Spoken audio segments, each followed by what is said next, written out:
Call to order the Planning Commission meeting for Thursday, October 21st, 2021. Please stand, join us in the Pledge of Allegiance. I pledge allegiance to the flag of the United States of America and to the republic for which it stands, one nation, under God, indivisible, with liberty and justice for all. Mr. Harland, could we please call the roll? Yeah, Commissioner Knobloch, Here. Commissioner Bradley, Here. Commissioner Schmolke, Here. Commissioner Geisler, Here. and Chair Schwartz. Here. Commissioners Heikela and Casey are absent from tonight's meeting. Our first order of business would be to adopt our agenda. I'll make a motion to adopt the agenda. Second it. Motion by Schmolke, second by Knobloch. Any changes? Hearing none, all in favor? Aye. Opposed? Agenda's been adopted. For those of you here in the audience, if you're here for the U-Haul cases, those are gonna be postponed this evening. There's gonna be no information provided. So they're really, unless you wanna sit around, there's no reason to stay. They're being postponed till next month. Also, the Dollar General site plan is being postponed. I believe there's not much information being provided on that There one will be as a well. presentation for that. Oh, there is a presentation on that one, all right. So it's just the U-Haul that's, if you're here for that, you can save yourselves some time.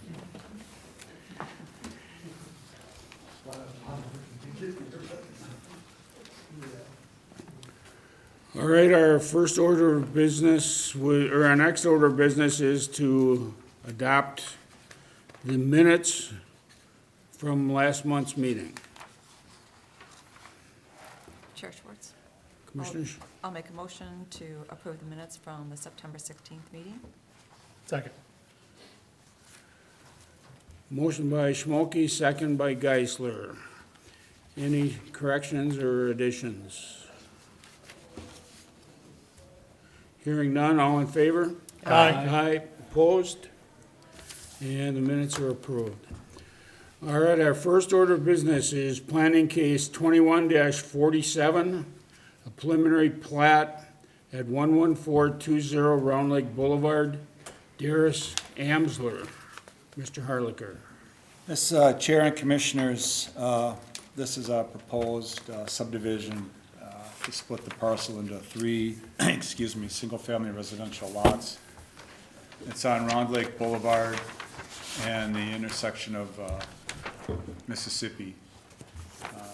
Properties right here. It's got frontage on Round Lake Boulevard as well as some frontage along the river.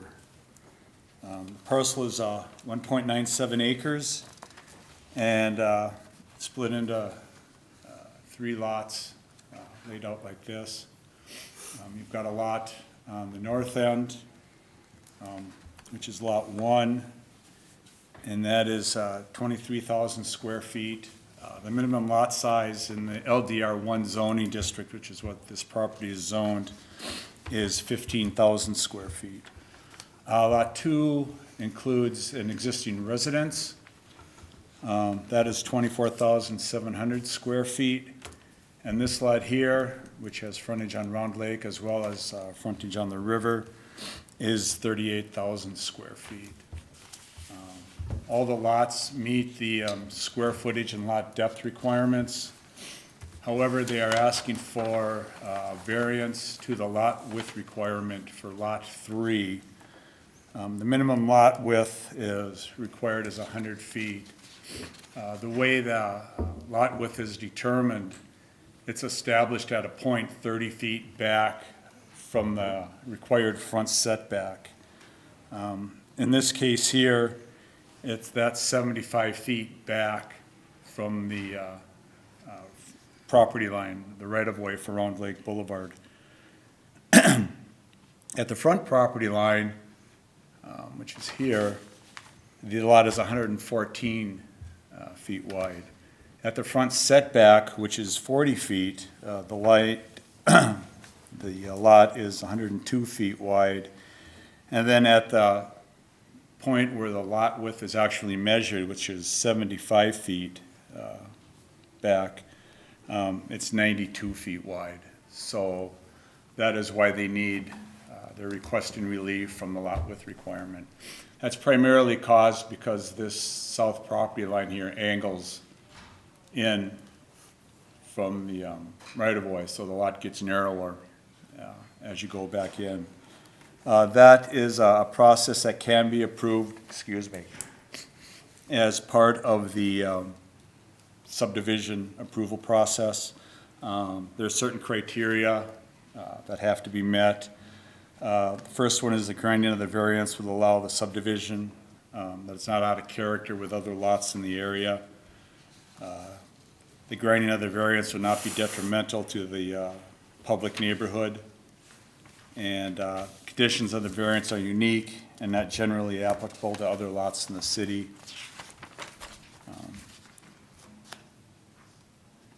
There are other lots in the area that do not meet the lot width requirement. There are special conditions, and that being the shape of the lot.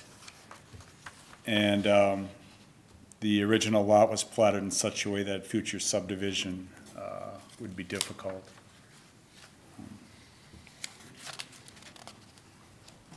As you can see here, the proposed areas for possible houses are here, and then this one down here. This location is set in a way that it will minimize blocking the view sheds of the two neighboring properties. It is situated below the bluff line here, which generally follows. There's a drainage and utility easement that cuts the property in half right through here. There's utilities that do go through that. So there's an area here that qualifies as a bluff per the Mississippi Corridor critical area, which is 12% slope. There's another area down along the river here that also meets that criteria. So what they're proposing to do to stay off of the bluffs is to situate the house between the two and still maintain the view shed for the neighboring properties.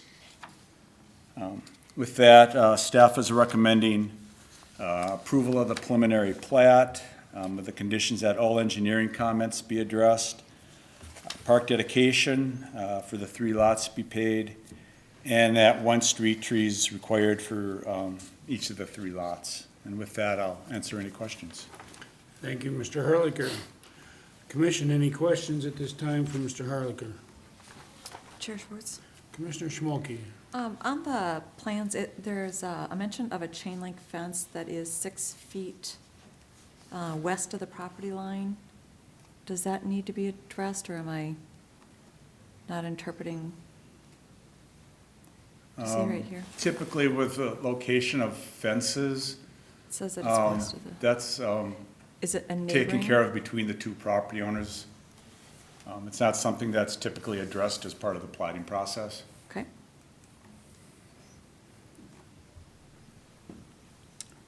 Chair Schwartz? Commissioner Knobloch? I just have a basic question for Mr. Harlicker.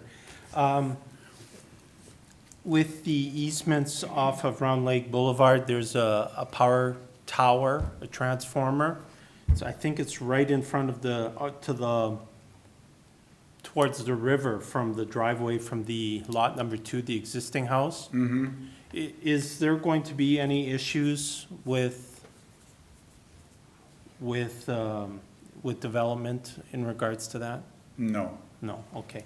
Just want to make sure, because it just seemed like to be in the, almost one of the, in a bad location for. Yeah, Commissioner, there's I believe it's a 75-foot wide easement that goes along that front property line that protects the power poles.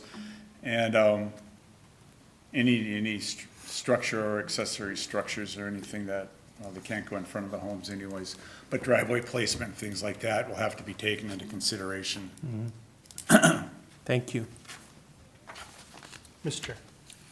Commissioner Geisler. Mr. Rucker, actually, speaking of the driveway placement, considering that even if it's a carriage-style house or however they're doing it, that will cross those easements pretty significantly because they run through Lot 3 there along the bluff, do they not? Yep. So are they gonna have to vacate those easements in order to build their driveway, or are they gonna be able to build through that just fine? Driveways can be located on top of easements, structures cannot. Okay, thank you. Excuse me. Any other questions at this time? All right, we do need a public hearing on this matter, so at this time I will open a public hearing in planning case 21-47, a preliminary plat for 11420 Round Lake Boulevard, Darius Amsler.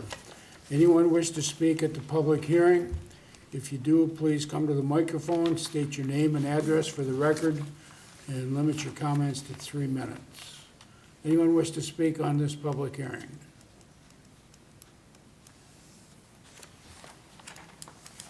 Anyone wish to speak? Please come to the microphone. Give your name and address for the record. Spelling your last name if it's at all questionable, and limit your comments to 3 minutes, please. My name is Sandra Jex, Jex. My address is 11411 Yucca Street, Northwest Coon Rapids. I'm right behind the main house. My question is, what kind of housing are you planning on developing? Are they enormous? Are they going to be townhouses, or what kind of houses are going to go up there? I can try to speak to that. There'll be property zoned for single-family residences. Okay, And at this point, the style of homes and size of the homes have not been set. That's up to the individual property owners to build the home. because I mean, we've got two, split levels, and we've got single family, or ramblers, and then we've got one humongous home down on the river, and it looks like a sore thumb sticking out, Yeah, so I'm just curious. okay. Anyone else wish to speak at the public hearing?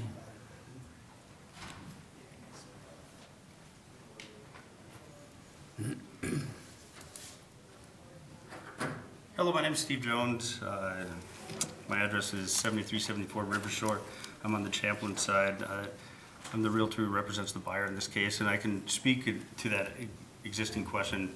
So the style of the house hasn't been determined yet, but it's going to be congruent to what the existing conditions of the neighborhood are. So that's what we can speak to. Right now, what's happening is the desired location is to build a home, most likely going to be a rambler that's going to be on the third lot, that is abutting the river, and then there'll be another house on the north lot. It's going to be an R1 standard house. There's lots to be determined there in terms of who the builder is, things like that, but it will be conforming to the neighborhood. Thank you. Thanks. Anyone else wish to speak at this public hearing? All right, seeing none, we will close the public hearing and contain the questions to the commission. Mr. Harlicker, is the petitioner present? Do they wish to make any kind of? He was just at the, Mr. Jones Oh, representative. okay. All right, commission, thoughts, concerns, discussion?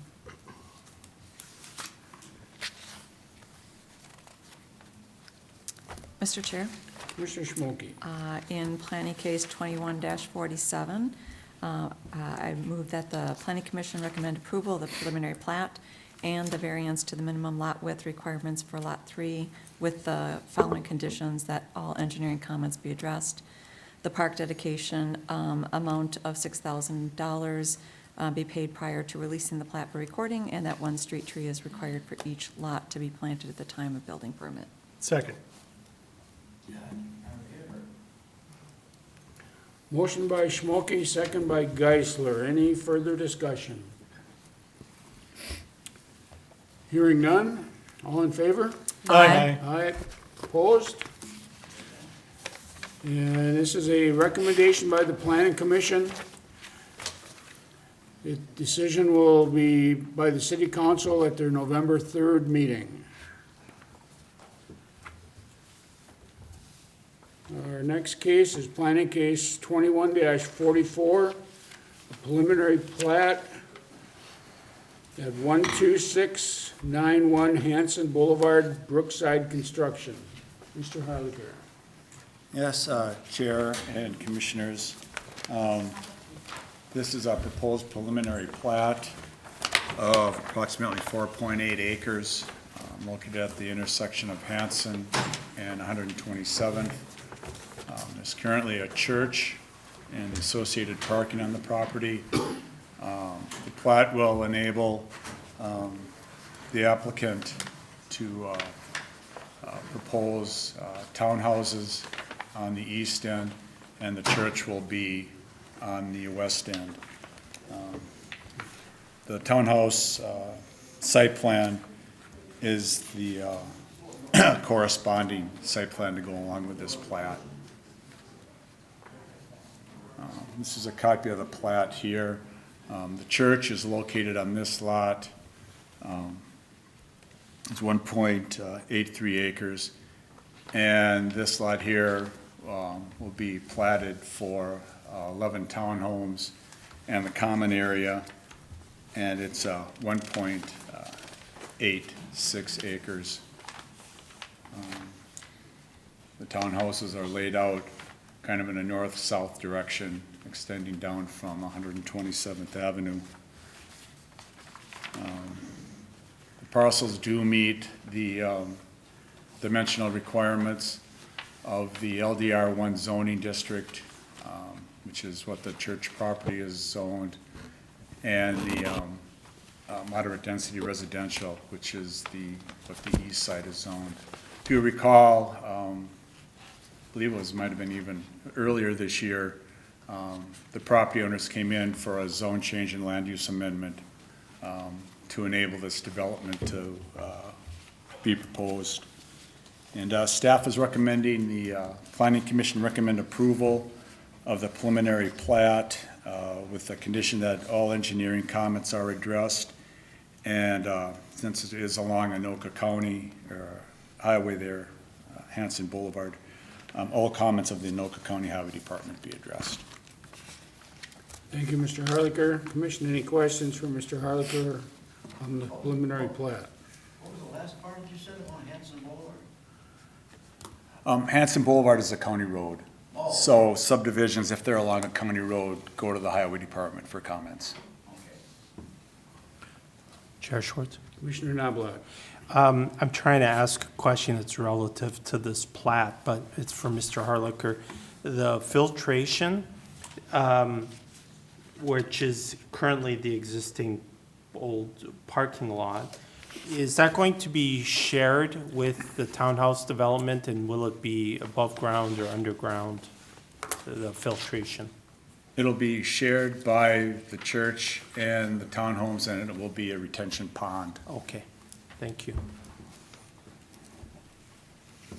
I think pond might be misleading, a basin. Is Okay. a better way to describe it. Any other questions for Mr. Harlicker for the preliminary plat? All right, hearing none, we will open a public hearing in planning case 21-44, the preliminary plat, 12691 Hanson Boulevard, Brookside Construction. Anyone wish to speak to this public hearing? Please give your name and address for the record. My name is Mary Ann. It's all one word, M-A-R-I-A-N-N-E. My last name is Nold, N as in Nancy, O-L-D. I live at 12650 Drake Street Northwest. We are, how can I explain this? This whole thing is right behind our houses, our townhomes. And I want to know where the pond is and how that filtration system is defined. Because the backyards of these our row of townhomes on Drake Street dips down considerably and goes back up a berm-like situation, which is the level of the church and where these townhomes are going to sit. So we have some concerns about drainage, and I wish you would, for our sake, define filtration for us and where this pond is going to be. Thank you. Mr. Harlicker. It kind of shows up better here on the grading plan for the townhome development. The pond is located away from the townhomes, between the townhomes and the church. It straddles the property line right here. On the overall site plan, it's situated right here. Excuse me, hay fever. The way the site's gonna be graded, the water will flow this way into this basin. It's not intended to be a pond. It's more of a settling area for the water to drain away and into the ground. At this point, there'll be an outlet somewhere down here. The applicant is currently working with the engineering department on the best way to get the water out of the pond for overflow.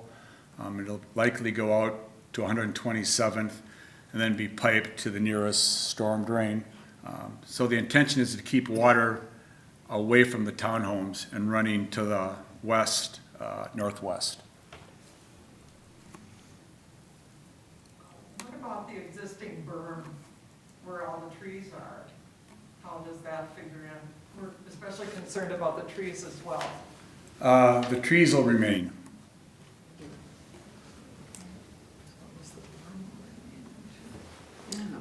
Anyone else wish to speak at the public hearing? Come to the microphone, please. Give your name and address for the record. Yeah, my name is Mark Nelson. Address is 1581 126 Lane Northwest. And I'm concerned, how, are they gonna be 1 story, 2 stories, or how big are these townhomes gonna be? And what's the price range you're gonna have on them? Those are questions that will actually be answered in the next case that's preceding this one, or Oh. following this one. Okay, but my understanding is they're gonna be, the church is over here. Let's see, yeah, the church That's is. the churches right here. Church is right there, and the townhomes are gonna be built, well, right behind by Drake Street. Drake Street's the one closest street to it. Right? Right, if you're Yeah. looking here, I'm looking at this here, the yeah. townhomes are going here. Okay, all right, that's all I had, thank you. Anyone else wish to speak at the public hearing?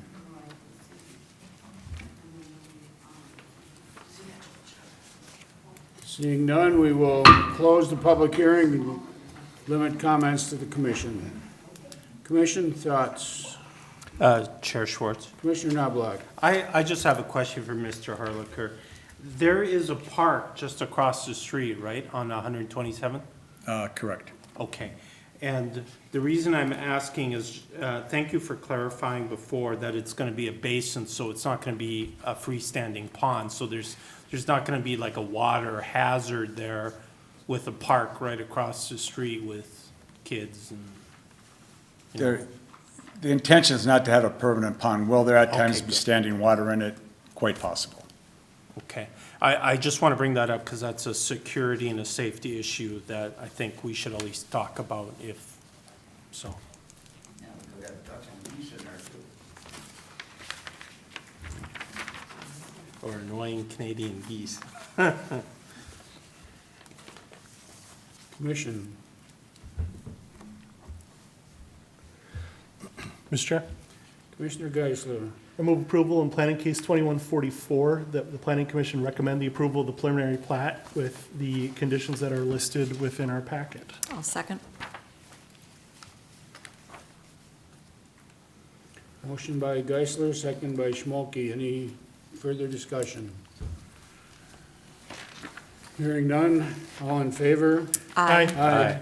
Opposed? Motion carries. This is a recommendation by the Planning Commission and a decision by the city council at their November 3rd meeting.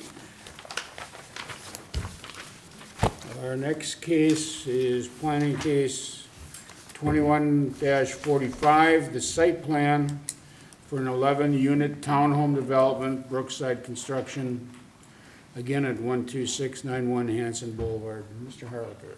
Yeah, Chair and Commissioners, this is the corresponding site plan for the 11-unit townhome development. What they are proposing here are the 4 blocks of townhomes. 3 of the blocks will consist of 3 units, and 2 of them will be here. There was a unit here, but this has now been converted so they can meet the required open space requirements. So they've eliminated 1 unit in order to do that. The units do comply with the setback requirements, which is 25 feet along this property line, 25 along here, and 25 from the right-of-way. Parking, it's got a 2-car garage with space for 2 cars on each driveway. There is space on the private drive to accommodate 6 spaces. The street is 32 feet wide, so there is room for on-street parking on one side. And they're laid out such so they're kind of spaced out along the length of the private drive.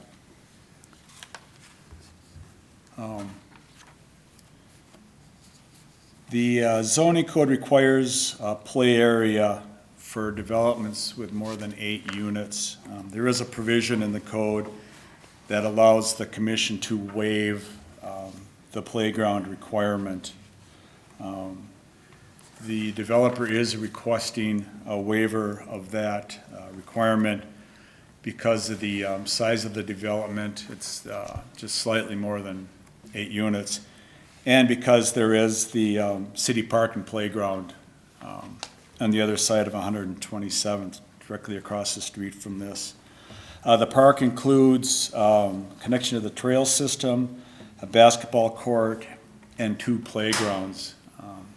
The open space area here does allow for informal recreation for both adults and children to accommodate some on-site recreational opportunities. This is the grading plan. You can see they've built it up. The trees all along here are staying, and the water is directed to the west and into this basin here for treatment. Landscaping. They are supplementing gaps in the existing tree line along the west side here with additional evergreen trees. They've got overstory and ornamental trees along the street, as well as down the private drive. Then they've got shrubs and ornamental trees along the west property line here. Landscaping does comply with the landscaping requirements. These are the units that are being proposed. They're single level slab units with garages out front. The exterior is a mix of board and batten, shaker, shingles, and then the bricks wainscot across the bottom. The doors are recessed back in to give some relief on the front, and then they've got the peaks breaking up the roof line.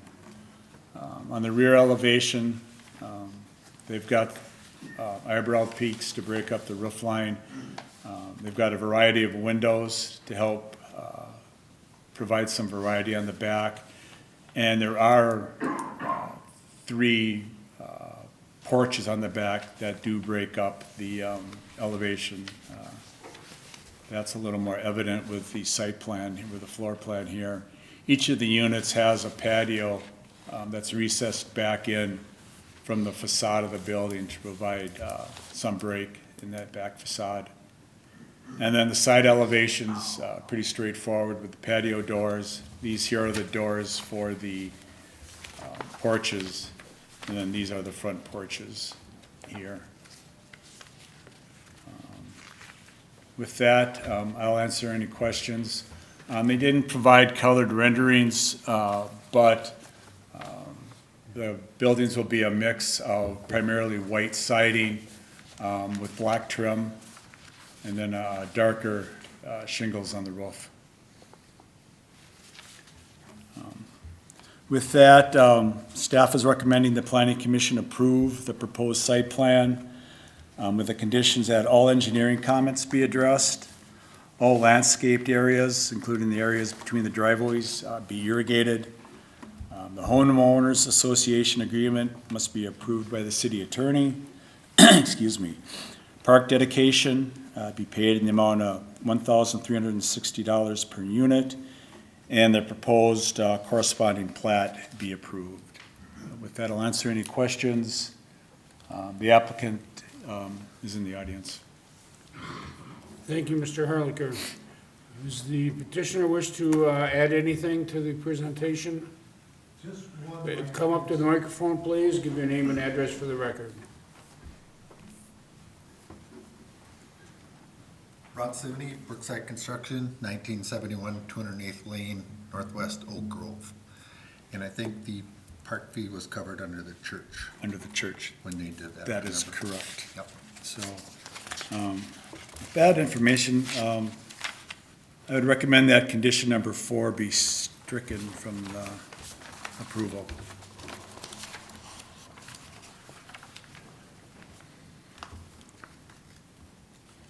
Mr. Chair. Commissioner Geisler. Mr. Harlicker, at the end of the street there, is there a reason why we're not requesting either, a turnaround space or a rounding or something, or as, are city emergency services okay with the ability to get in and get out of there? Or do we need some, essentially a mini cul-de-sac at that end there to assist traffic flow? Yes, the fire department and engineering did review this, and they were okay with the layout of the street. Okay, thank you. And Mr. Harlicker, looking at the drawings we have, specifically the rear elevations, you say there's patios there? I guess I don't see anything that resembles a patio door. Well, the patios are accessed from the side, from here and here and here. That's what these smaller doors here are, the access to the covered patios. So that would take care of the two end units, but what about the middle unit? The middle unit is accessed also from the side, but it doesn't show up on either the rear elevation or the side elevation because it's tucked back inside the building.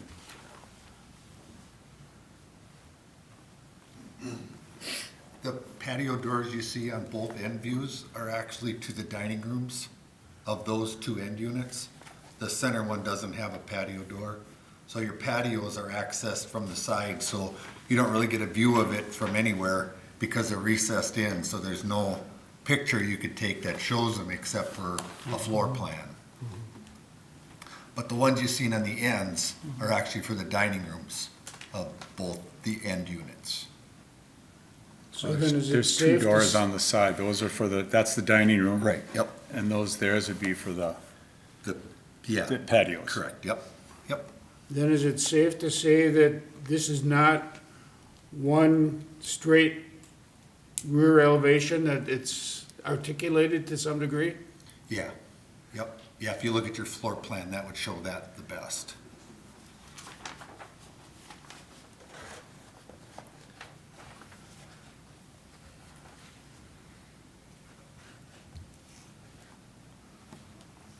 It's actually kind of straight, but there's notches like for the patios. Yep. There's a notch here, here, and here. and fairly significant to 6 feet, What's that? roughly speaking, right? The patios are about 6 feet deep. I think so. Any other questions for Mr. Harlicker at this Mr. time? Chair. Commissioner Schmolke? So what about trash removal? Is that going to be on each resident, so they'll be getting their own, or are they to provide a trash area? Commissioner Schmalke, each unit will be responsible for their own Okay. trash removal. There's not a project-wide, Perfect. development-wide Thank you. enclosure. Chair Schwartz. Commissioner Knobloch? For Mr. Harlicker, just under discussion, it says evergreens that extend along the west and south. Is that referring to the south and east? South and east, correct. Okay. And then the part B of my question is under landscaping. The shrubs are concentrated along the west property line adjacent to the stormwater basin. I haven't seen any shrubs, or if you could point them out to me, that'd be great, because I just see asphalt parking lot. So if you could point those out to me on the map, that would be wonderful. The shrubs are right here, all along here. Oh, okay. Now, is that that's by side the stormwater basin, so that's the west side, or is that the east side? It's on the west. It's between the townhomes and the church. All right. Thank you. And Mr. Harlicker, concerning the trash removal, is there gonna be some arrangements made to have all the trash cans on one side of the street? Because there obviously isn't room for a trash truck to come in and turn around. I would have to let the developer respond to that. I'm not sure what their policy is for trash removal.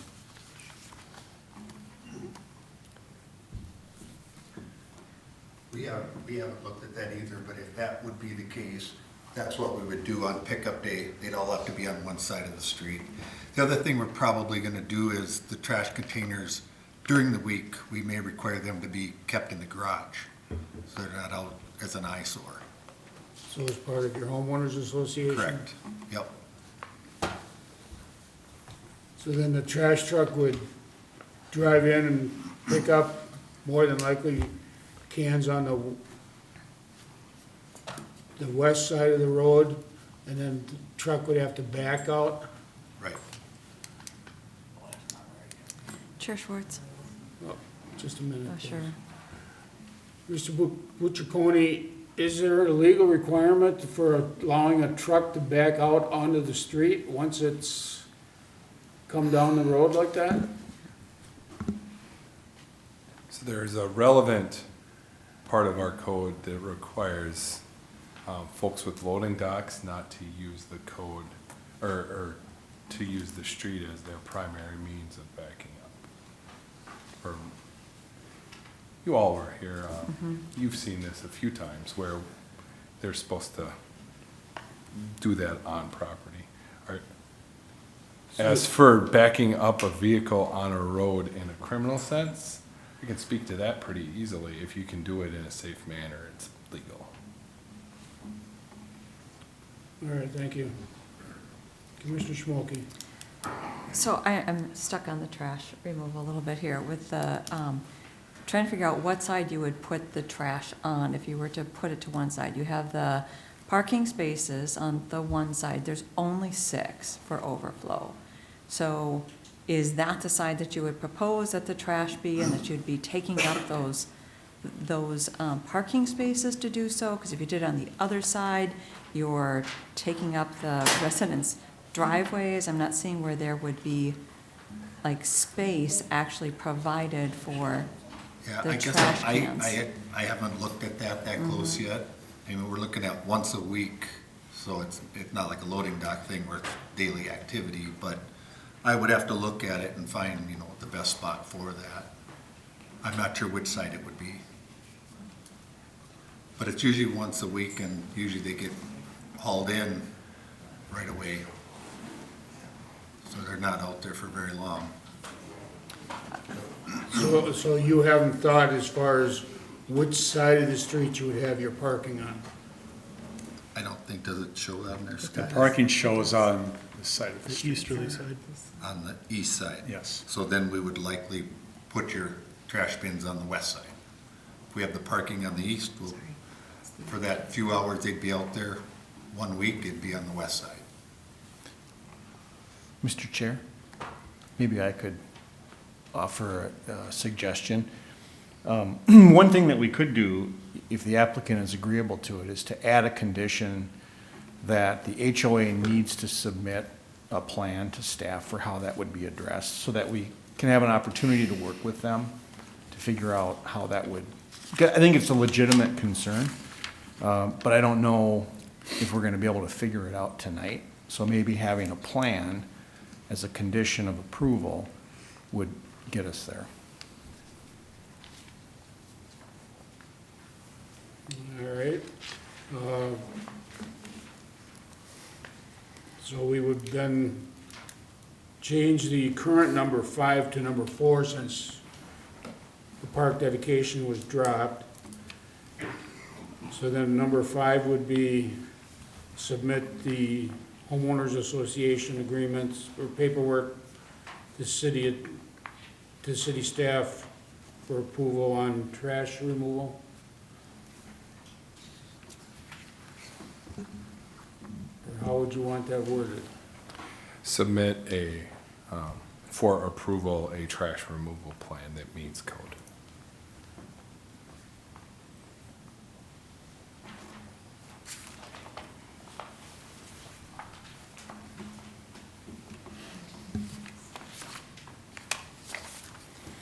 Mr. Chair, can I get clarification on that?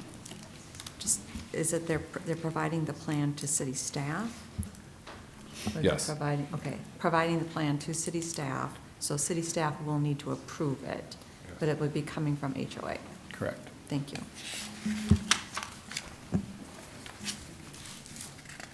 Mr. Chair. Commissioner Geisler. With respect to the private drive and snow handling, as that's all coming sooner than we'd rather like, will this have to be privately plowed? Then the city will not plow this? Is that correct? Correct. Thank you.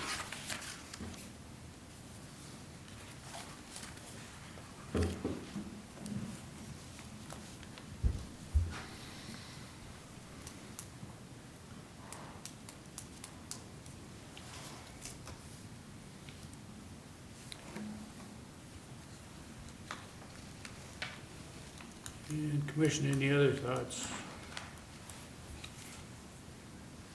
Public hearing still? We have public hearing still for this?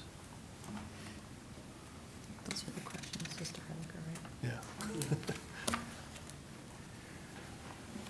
All right, we will at this time open a public hearing in planning case 21-45, the site plan for an 11-unit townhome development, Brookside Construction, 12691 Hanson Boulevard.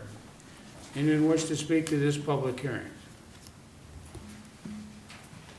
That's me again. All right,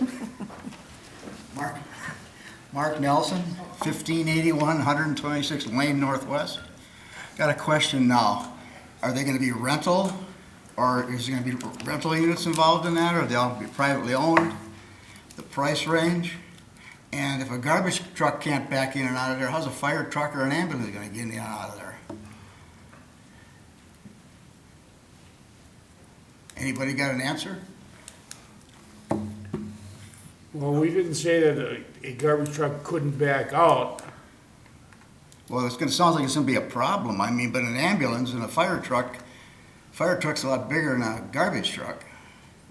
I mean, I hope it never comes to happen, but, you know, you gotta cover all your bases, I think. The plan has been looked at by the fire department and approved. So they're comfortable with the Well, they have, plan. Yes. okay, I must have missed that then.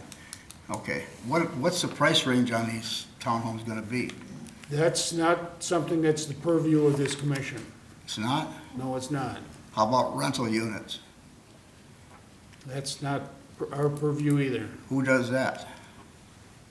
That That's, would be the owners of the townhomes. The units will be on individual lots. Okay. So they will be eligible to be sold, you know, Okay, independently. And what the new owners do with those townhomes, they go through the city's rental process and get a Oh. rental license. They could be rentals. We don't have any control over no, I that. found people that rent don't take care of the property. Yeah, well, and it's possible the HOA could have restrictions on rental, we don't know. Okay, all Yeah. right. Now, the HOA I live in is right behind that, behind this one. Weston, I think it is a management company. Weston Woods. Do you know who's gonna be taking care of this one? At this point, we do not. Okay. All right. All right, well, I guess you answered my questions. all right, sir, thank you. Anyone else for the public hearing? Anyone else wish to speak? What?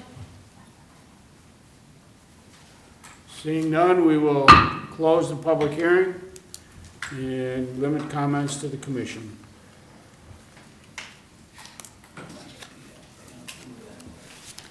Commission, thoughts, concerns?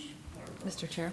Commissioner Schmolke. So I guess the one thing I'll make comment to is, I do want to thank the property owners, the developers, with the comments that were made last time with regard to the saving of the trees and so forth. So very much do appreciate that. I know it was very important to the community to keep those trees, so thank you for doing that.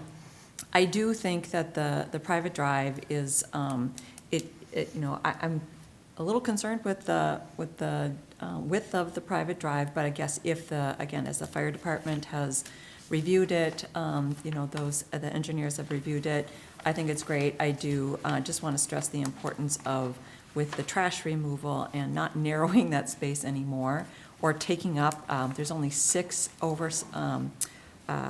over parking spaces, right, additional parking spaces, so I want to make sure that the homeowners have a place where visitors can actually park and not have any challenges or issues in that. So just the plans with regard to ensuring that it's easy in, easy out, and so forth is addressed. Appreciate it. Mr. Chair. Commissioner Geisler. I would second the concerns about the additional parking. There's going to be a nice parking lot right across the way there and at the church, and I really want to hopefully that there is enough parking available here for these townhomes to keep everybody in their private space where they're at. It won't take much to fill up the parking that's available. It won't take much there is no real additional street parking out there except unless you push out to 127th or over to the park or over to the church. So there isn't a whole lot of place for stuff to go. So I do think that an adequate handling of flows of snow and trash and all the things that shrink our roads a little bit every year will be very important to have here, so, thank you. And I also want to commend the developers. It's not often that we get a plan that we don't have to make additions to the landscape plan. That you met requirements that we have without us asking for additionals. I appreciate that, thank you.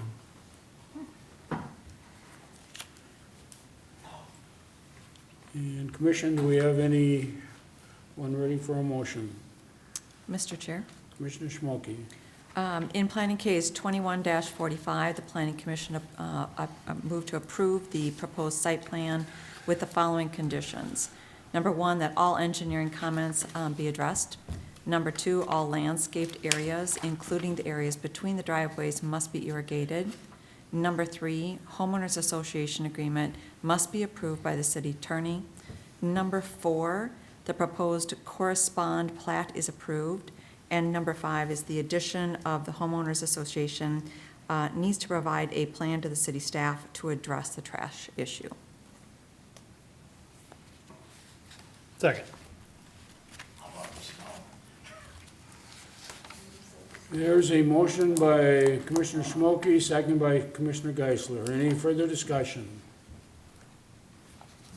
Hearing none, all in favor? Aye. Aye. Opposed? That motion carries. This is a decision by the planning commission, and unless appealed to the city council within 10 days. Good luck. Good luck.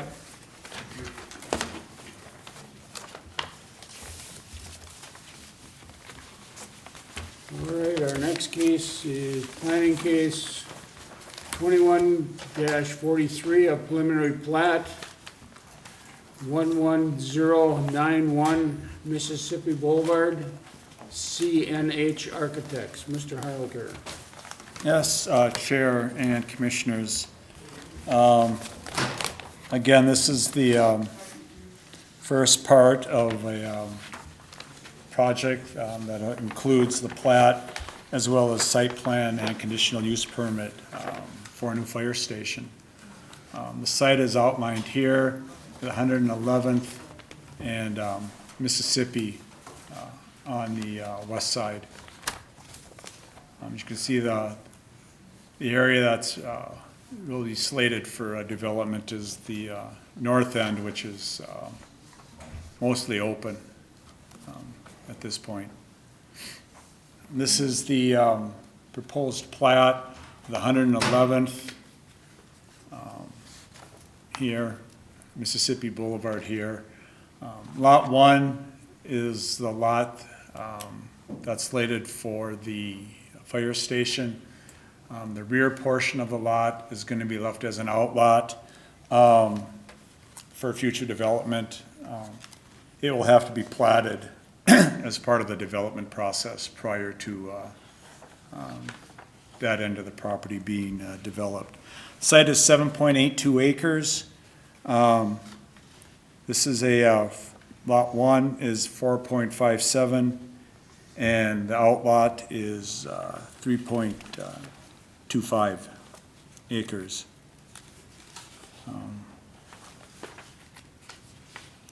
The site was previously used as the Cook Ice Arena. That is now moved to the east. The site is fairly level.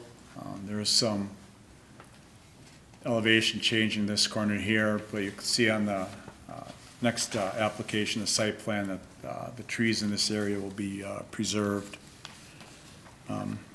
With that, Planning Commission recommends approval of the preliminary plat with the condition that all engineering comments be addressed. Thank you, Mr. Harlicker. Commission, any questions for Mr. Harlicker on the preliminary plat?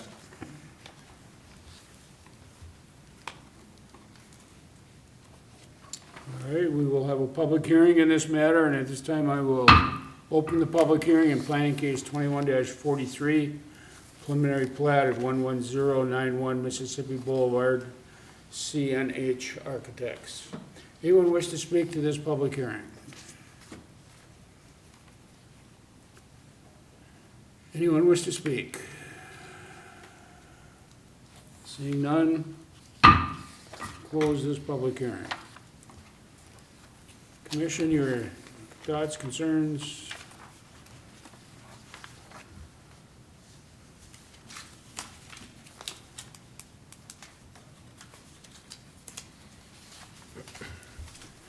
Mr. Chair, Commissioner Geisler. I move approval of the planning case 2143, that we recommend approval of the preliminary plat with the condition that all engineering comments be addressed. Second? Motion by Geisler, second by Knobloch. Any further discussion? Hearing none, all in favor? Aye. Aye. Opposed? Motion carries. This is a recommendation by the Planning Commission and decision by the City Council at the November 3rd meeting. Next, we have planning case 21-41 and 42, which is a site plan and accompanying conditional use permit for a fire station at 11091 Mississippi Boulevard, CNH Architects. Mr. Harlicker. Yes, this is the corresponding site plan and CUP. The property is zoned LDR2, which allows for public government buildings, such as a fire station, as a conditional use. The footprint of the proposed fire station is about 32,000 square feet. The site plan includes apparatus bays, administrative space, training room and storage, and a control room and hose tower on the upper levels. And looking at the site plan criteria, they've got a small parking area to the north end of the building here. This is kind of the administrative area of the building. They've got parking here to accommodate the occasional resident or visitor who might come to see the fire station. They do have access here out onto 111th and another access here off of Mississippi. This area here is kind of the activity area of the fire station. This is where the apparatus bays are. The way they see this working is the apparatus, when they leave, will go out the 111th Street access, and most likely, in most cases, go to the right and out to the stoplight out on Mississippi. When they come back in, they'll come back in this entrance here and then pull into the bays like this. They've got parking back here for the firefighters. We do not have parking requirements for fire stations, but the city believes that the parking is sufficient to accommodate the firefighters here and the occasional visitor up in this area here. The drive access, this is proposed to be 50 feet and this one 40. The maximum width allowed would be 36, so they will be required to apply for a variance for the driveway width.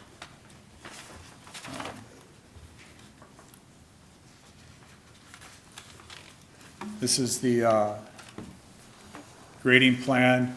We've got a small stormwater basin up front, as well as a larger one in back. This area back here is that wooded area that we saw on the air photo, and that area there is being preserved. There is kind of an outdoor activity area back in this area here where the, I don't know, I guess the firefighter space is. Their dining area, kitchen area, day area is back in this part of the building here.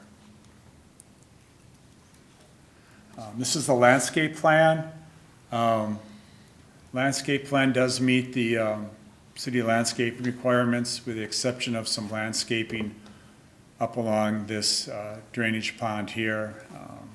That would be one of the recommendations of staff, is that additional landscaping be installed up here.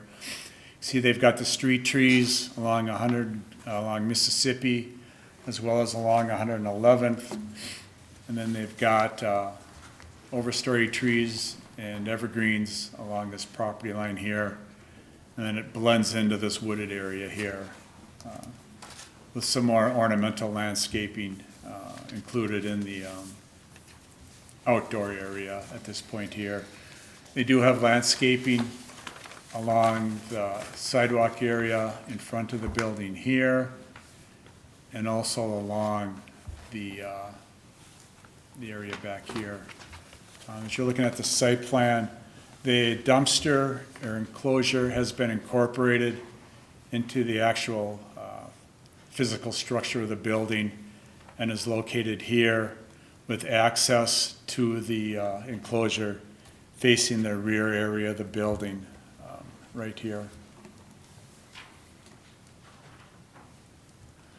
These are the building elevations.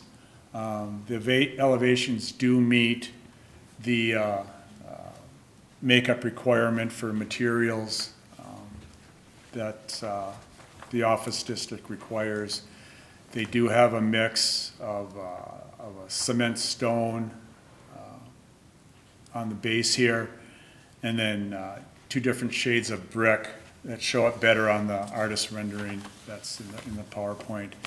These are the bay doors here. This is the elevation that faces 111th with the doors here. This is a display area for a vintage, some fire equipment. This is the entrance for the administrative portion of the building right here with that smaller parking area right in front. This is the west elevation here, in the east, and is here, and this is the south elevation where the apparatus will be pulling into the building. This is an artist rendering and it shows up better the mix of materials.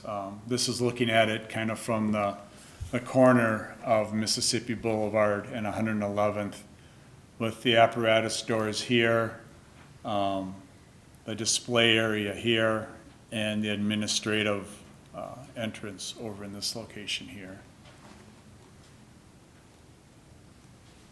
This is the floor plan. These are the apparatus bays here. This direction here is towards 111th.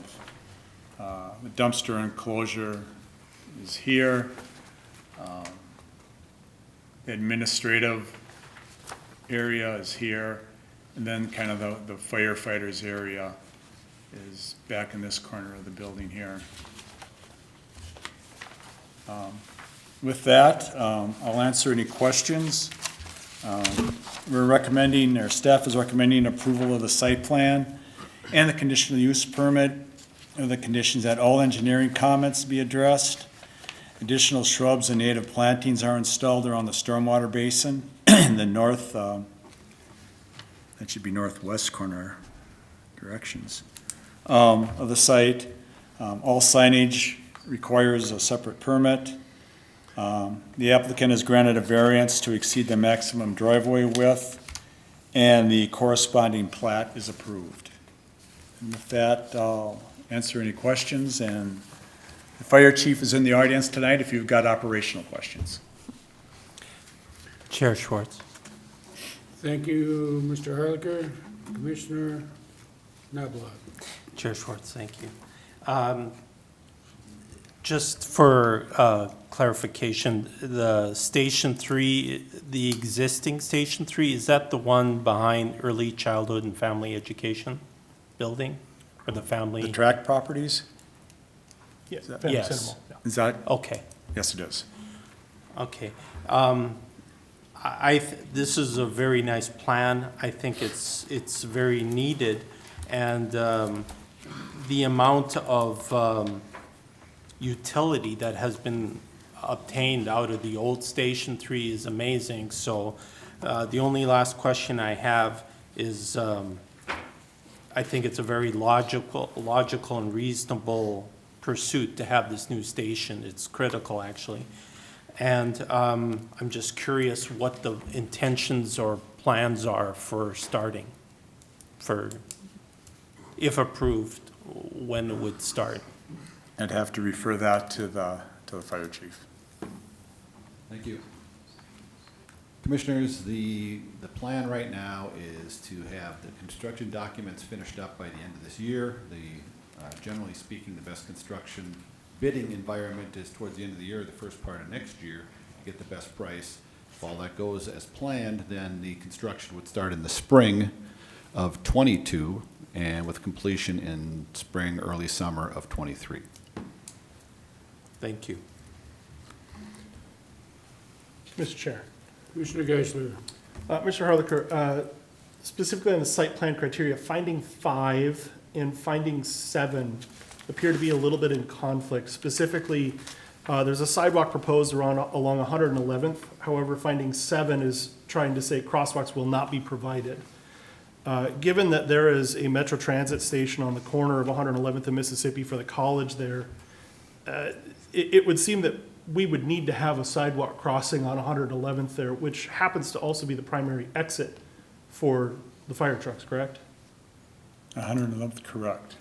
So, I do have some pedestrian concerns there, given that the college uses that area to cross often. Metro Transit is there often. And we're not providing a sidewalk or a crosswalk across this large pavement space as well. Is there a reason why those are in conflict? Are you referring to the crosswalk across the driveway or the street? Across the driveway, that would be, so across the northern driveway. Yeah, of the site. that was explained to me that they prefer not, people are more aware of their surroundings if they don't think they've got a safe crosswalk. And their concern is that they don't want people getting too comfortable crossing the fire access because trucks pulling in and out. It was a safety issue in the design of the site. Yeah, I guess my point there would be, that should be an ADA sidewalk because it's accessing Metro Transit. So unless we're gonna move that bus stop, I think that we're creating a safety hazard for a site that's a condition of the site, given, because it's at that northwest corner. I also have some concerns about putting a retention area up there where that site is, unless that is also planning to be moved. I didn't see any comment of that. So that was my first question. My second question is on the grading plan. The construction entrance is shown off of Mississippi Boulevard. Is there a reason why that was not cited off of 111th instead of onto the boulevard? I'd have to refer that again to the fire chief as to why they did it that way. I don't know why. Commissioners, if I understand the question correctly, you want to know why the vehicles are exiting out of the station to 111th versus Mississippi. Am I correct? If I may, specifically the rock construction entrance is cited off of Mississippi Boulevard instead of off of 111th. I would assume the city would prefer any gravel to be on a ancillary street instead of a major minor arterial A. Commissioners, I can maybe comment on that. I mean, certainly, the construction sort of staging hasn't been finalized yet. However, this site has been used for primarily construction activities for Anoka Ramsey Community College in the past, and so there is some precedent there for using the existing access, which is kind of what is being proposed here.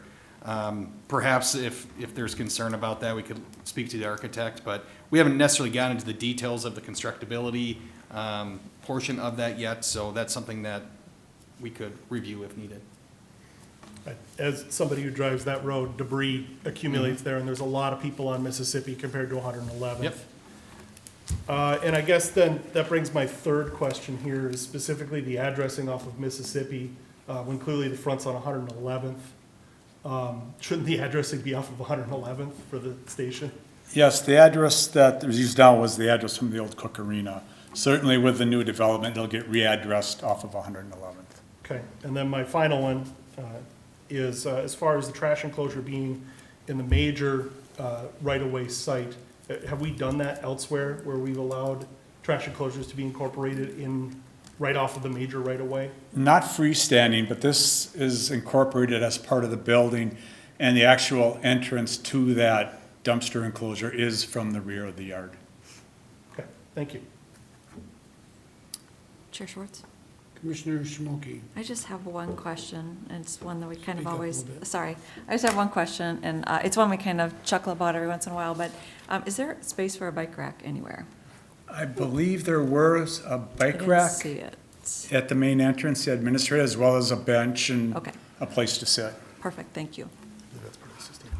Is that what it is? Thank you.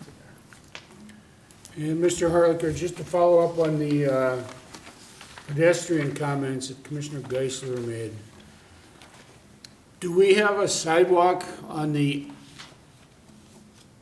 would be north side of 111th? I don't believe so. And the fact that we would possibly at some point have, between cooperative uses, students from Anoka Ramsey Community College going up to the ice center and/or whatever else gets built there in the future, having the sidewalk on the fire department side of 111th, it only makes sense to have that driveway striped for pedestrian access.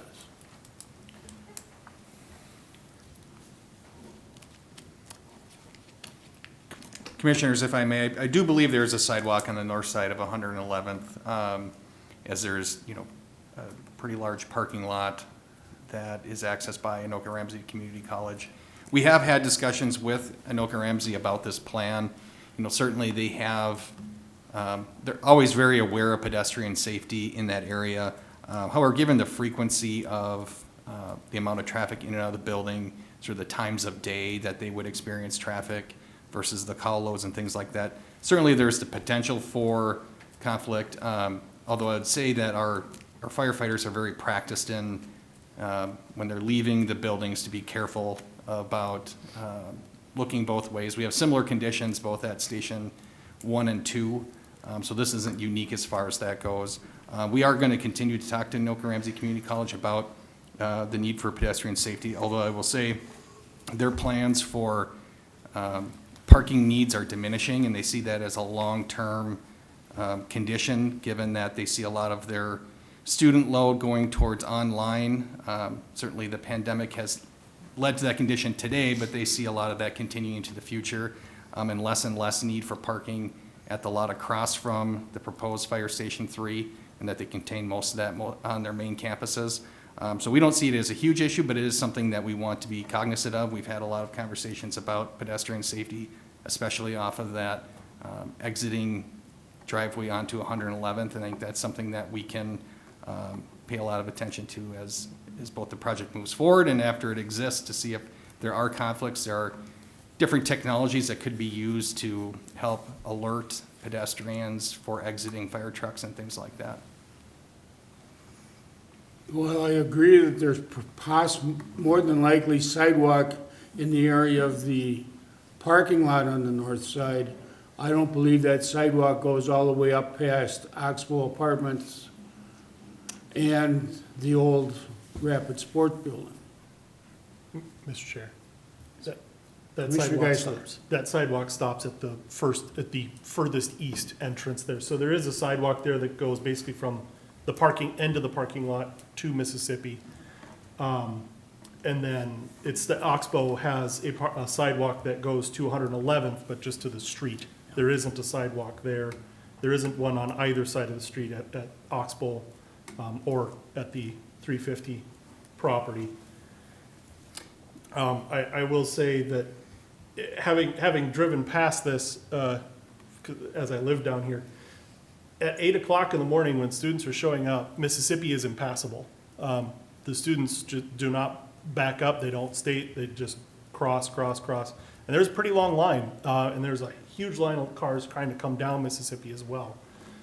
So I think exiting onto 111th does make the most sense as far as traffic flow goes. However, when they're leaving, if that lot is used, that is a impenetrable barrier of students spaced every 6 feet for about 30 minutes. So it's a pretty significant impediment if that lot is used by students. Ask anybody who lives down there, they all go to Direct River during school hour changes. So I do, though, have a significant interest on that Metro Transit station and what's going to happen there, because that is an amenity that is used by not only the college but also the folks at Oxbow and nearby. It's the closest bus stop for miles until you get to the boulevard, really.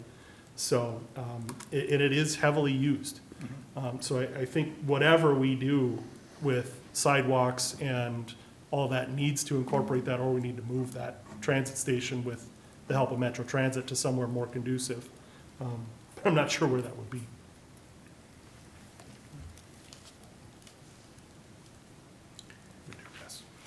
And Chief Piper, is the administrative part of the department going to stay at Station 1, or is it going to move to Fire Station 3?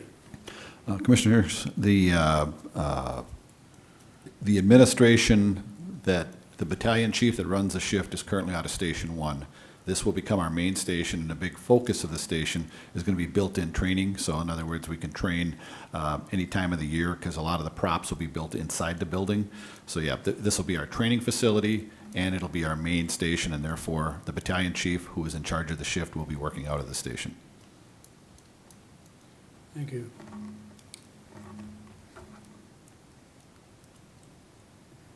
Any other questions before we have a public hearing? All right, at this time, I will open a public hearing in planning cases 21-41 and 42, the site plan and the conditional use permit for the fire station at 11091 Mississippi Boulevard, CNH Architects. Anyone wish to speak to this public hearing? Anyone wish to speak to this public hearing for the fire station? Seeing none, we'll close the public hearing, limit comments to the commission. Commission thoughts? Mr. Chair. Commissioner Geisler. Mr. Harlinger, can you pull up that west elevation again? Or the elevation page?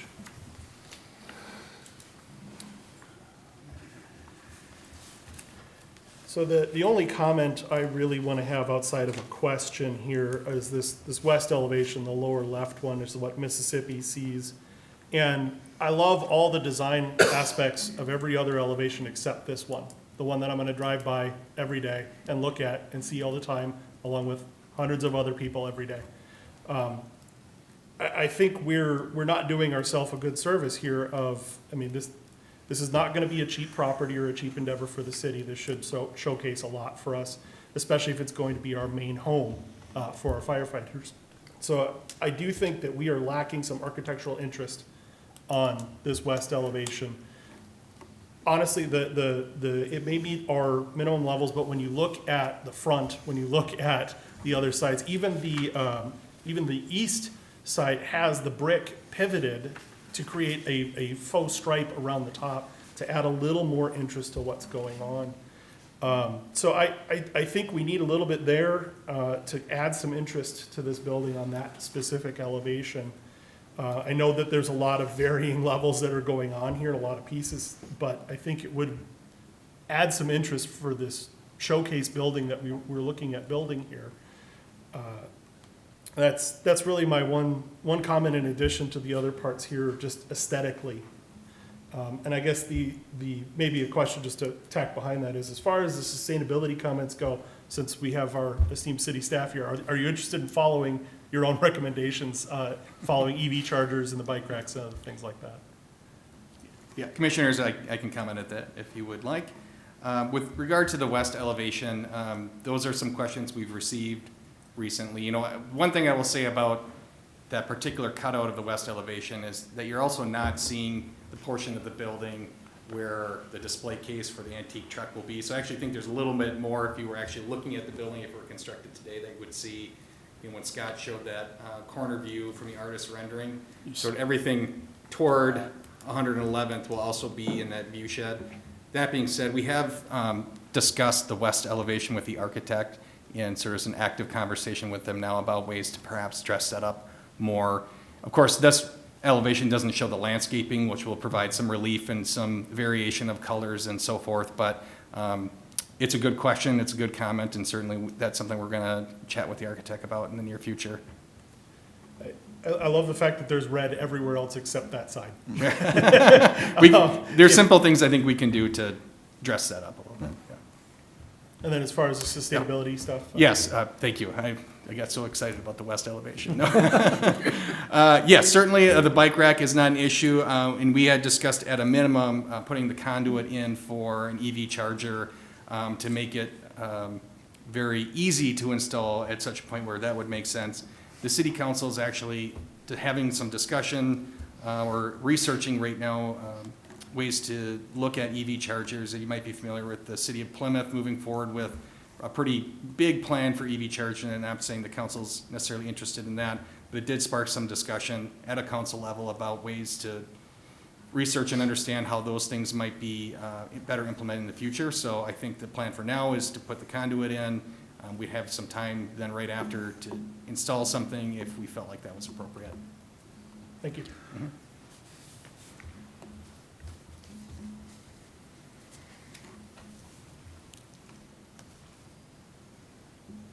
Commission, Mr. Chair, Commissioner Schmolke. if I may, in planning case 21-41 and 42, I'll make a motion to approve the site plan and conditional use permit with the following conditions. All engineering comments be addressed. Additional shrubs and native plants are installed around the stormwater basin in the northeast corner of the site. All signage require separate permits. The applicant is granted a variance to exceed the maximum driveway width, and the corresponding plat is approved. I don't think there was any exceptions. Chair Schwartz. Commissioner Nava. Item number 2 should be northwest, as Mr. Harlicker Oh, pointed thank out, you. instead of northeast. Thank you.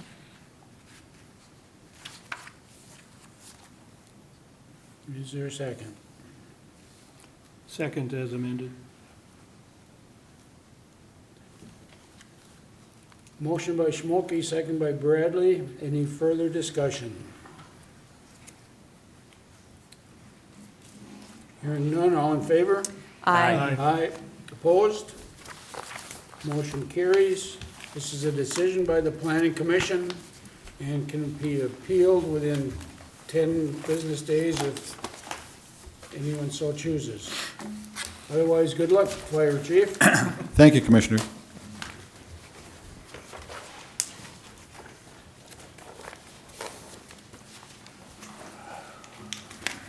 Okay, next we have planning case 21-46, a site plan for a 13,900 square foot multi-tenant building, 11690 Eagle Street, Amcon Construction. Mr. Harlicker. Yes, the property is located at the corner of North Hill Boulevard and Eagle Street. It's this area here. Much of the site is encumbered with wetlands and floodplain, so the developable portion of the site is right in here, which corresponds to where the applicant is proposing their building. Property has 325 feet of frontage on Northdale and 625 feet along Eagle Street.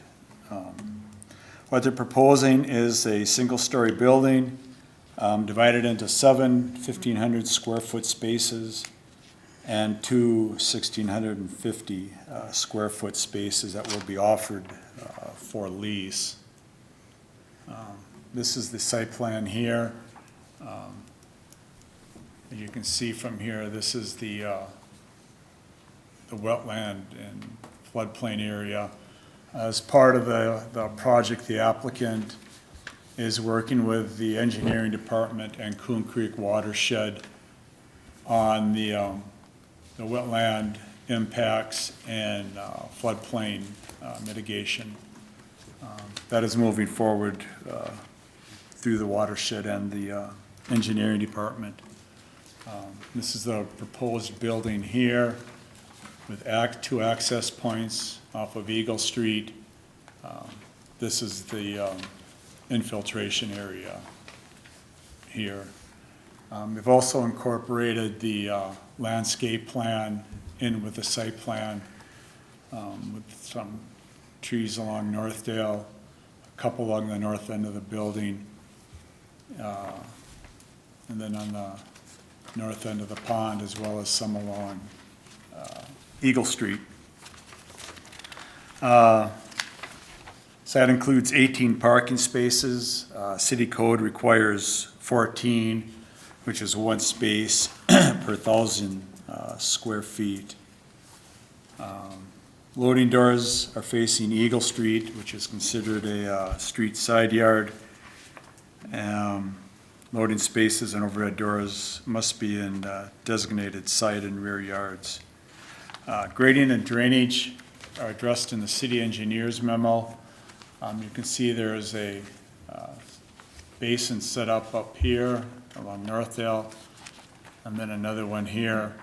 The basins are also being designed to accommodate the floodplain mitigation that is required as part of this, this project.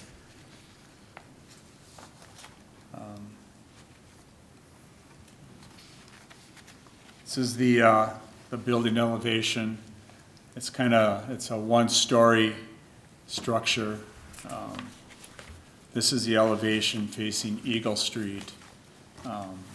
This is the west elevation facing the wetland, and these are the elevations on the south and north facing Northdale Boulevard. This is a close-up detail of what the building with the wainscoting, the hardy plank siding, and the service entrance and the overhead doors for each unit. In comparing this with the development standards, let's talk about landscaping first. The site does not meet, excuse me, the landscape ordinance and should be revised to address open space landscaping, additional landscaping along the building, as well as parking along, or plantings along Northdale and Eagle Street. With the building facades, building facades should provide articulation, awning, window treatments, things like that. And staff believe that that does not meet that design requirement. You can see the three suites do provide some articulation on the end and in the middle. But that doesn't provide enough, we don't believe, to break up the building. You've got the overhead doors facing Eagle Street, and again, something should be added either, well, probably both architecturally as well as with landscaping to break up that facade. Those garage doors make up about 33% of the facade, so they're really a prominent feature. But given the way the site is laid out and the wetlands behind it, that's really the only direction that the garage doors can face. But there needs to be a better job of blending those garage doors in with the building. The roof shapes, it's really just a flat roof with some peaks in it. More should be done to try to help break up the roof line of the building. The building does not have a focal feature or a focal element. And we did look at the sustainability memo. That's included with the staff report. And given the outstanding issues with this project, staff is recommending that the commission postpone action on this item to allow the applicant time to address the four conditions that were brought up at tonight's meeting. The breaking up the facade and the softening the impact of the garage doors, variations in the roof line, the focal element, and updating the landscape plan so it complies with the landscape ordinance. And with that, I'll answer any questions, and the applicant is in the audience tonight also to answer questions and give a brief presentation. Thank you, Mr. Harlicker. Let's have the petitioner make his presentation.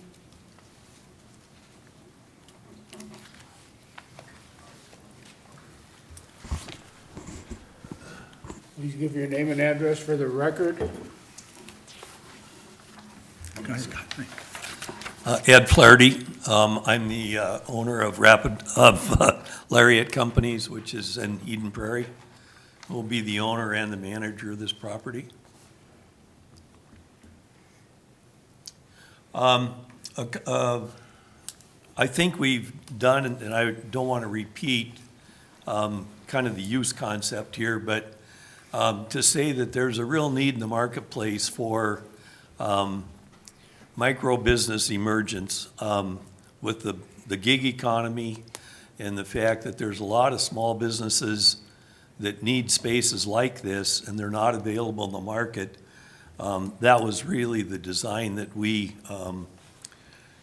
tried to address in meeting that need. I've described, I think, in the application, the variety of uses that are involved here. And I've also said that we would limit uses that required conditional use permits. So we want a nice, clean, neat, operation and business here. In terms of addressing the staff comments,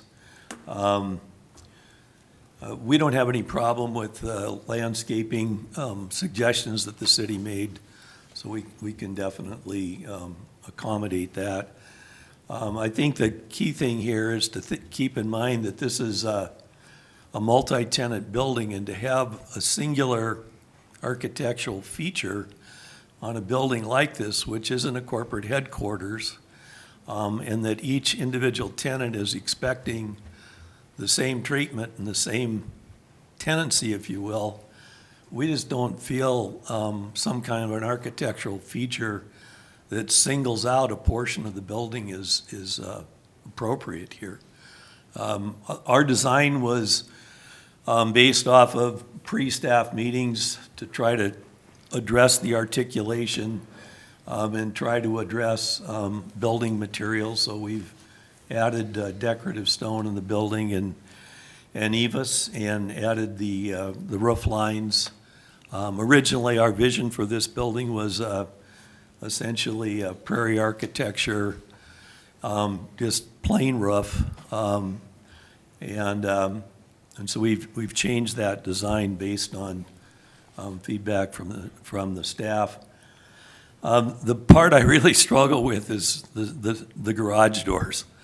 I don't know what to do with those other than the additional landscaping. We are going to have a row of windows in them, but if you drive around any community that is addressing any kind of a warehousing or auto service environment, you've got the doors. And we talked to staff. They don't have any brilliant ideas other than the landscaping.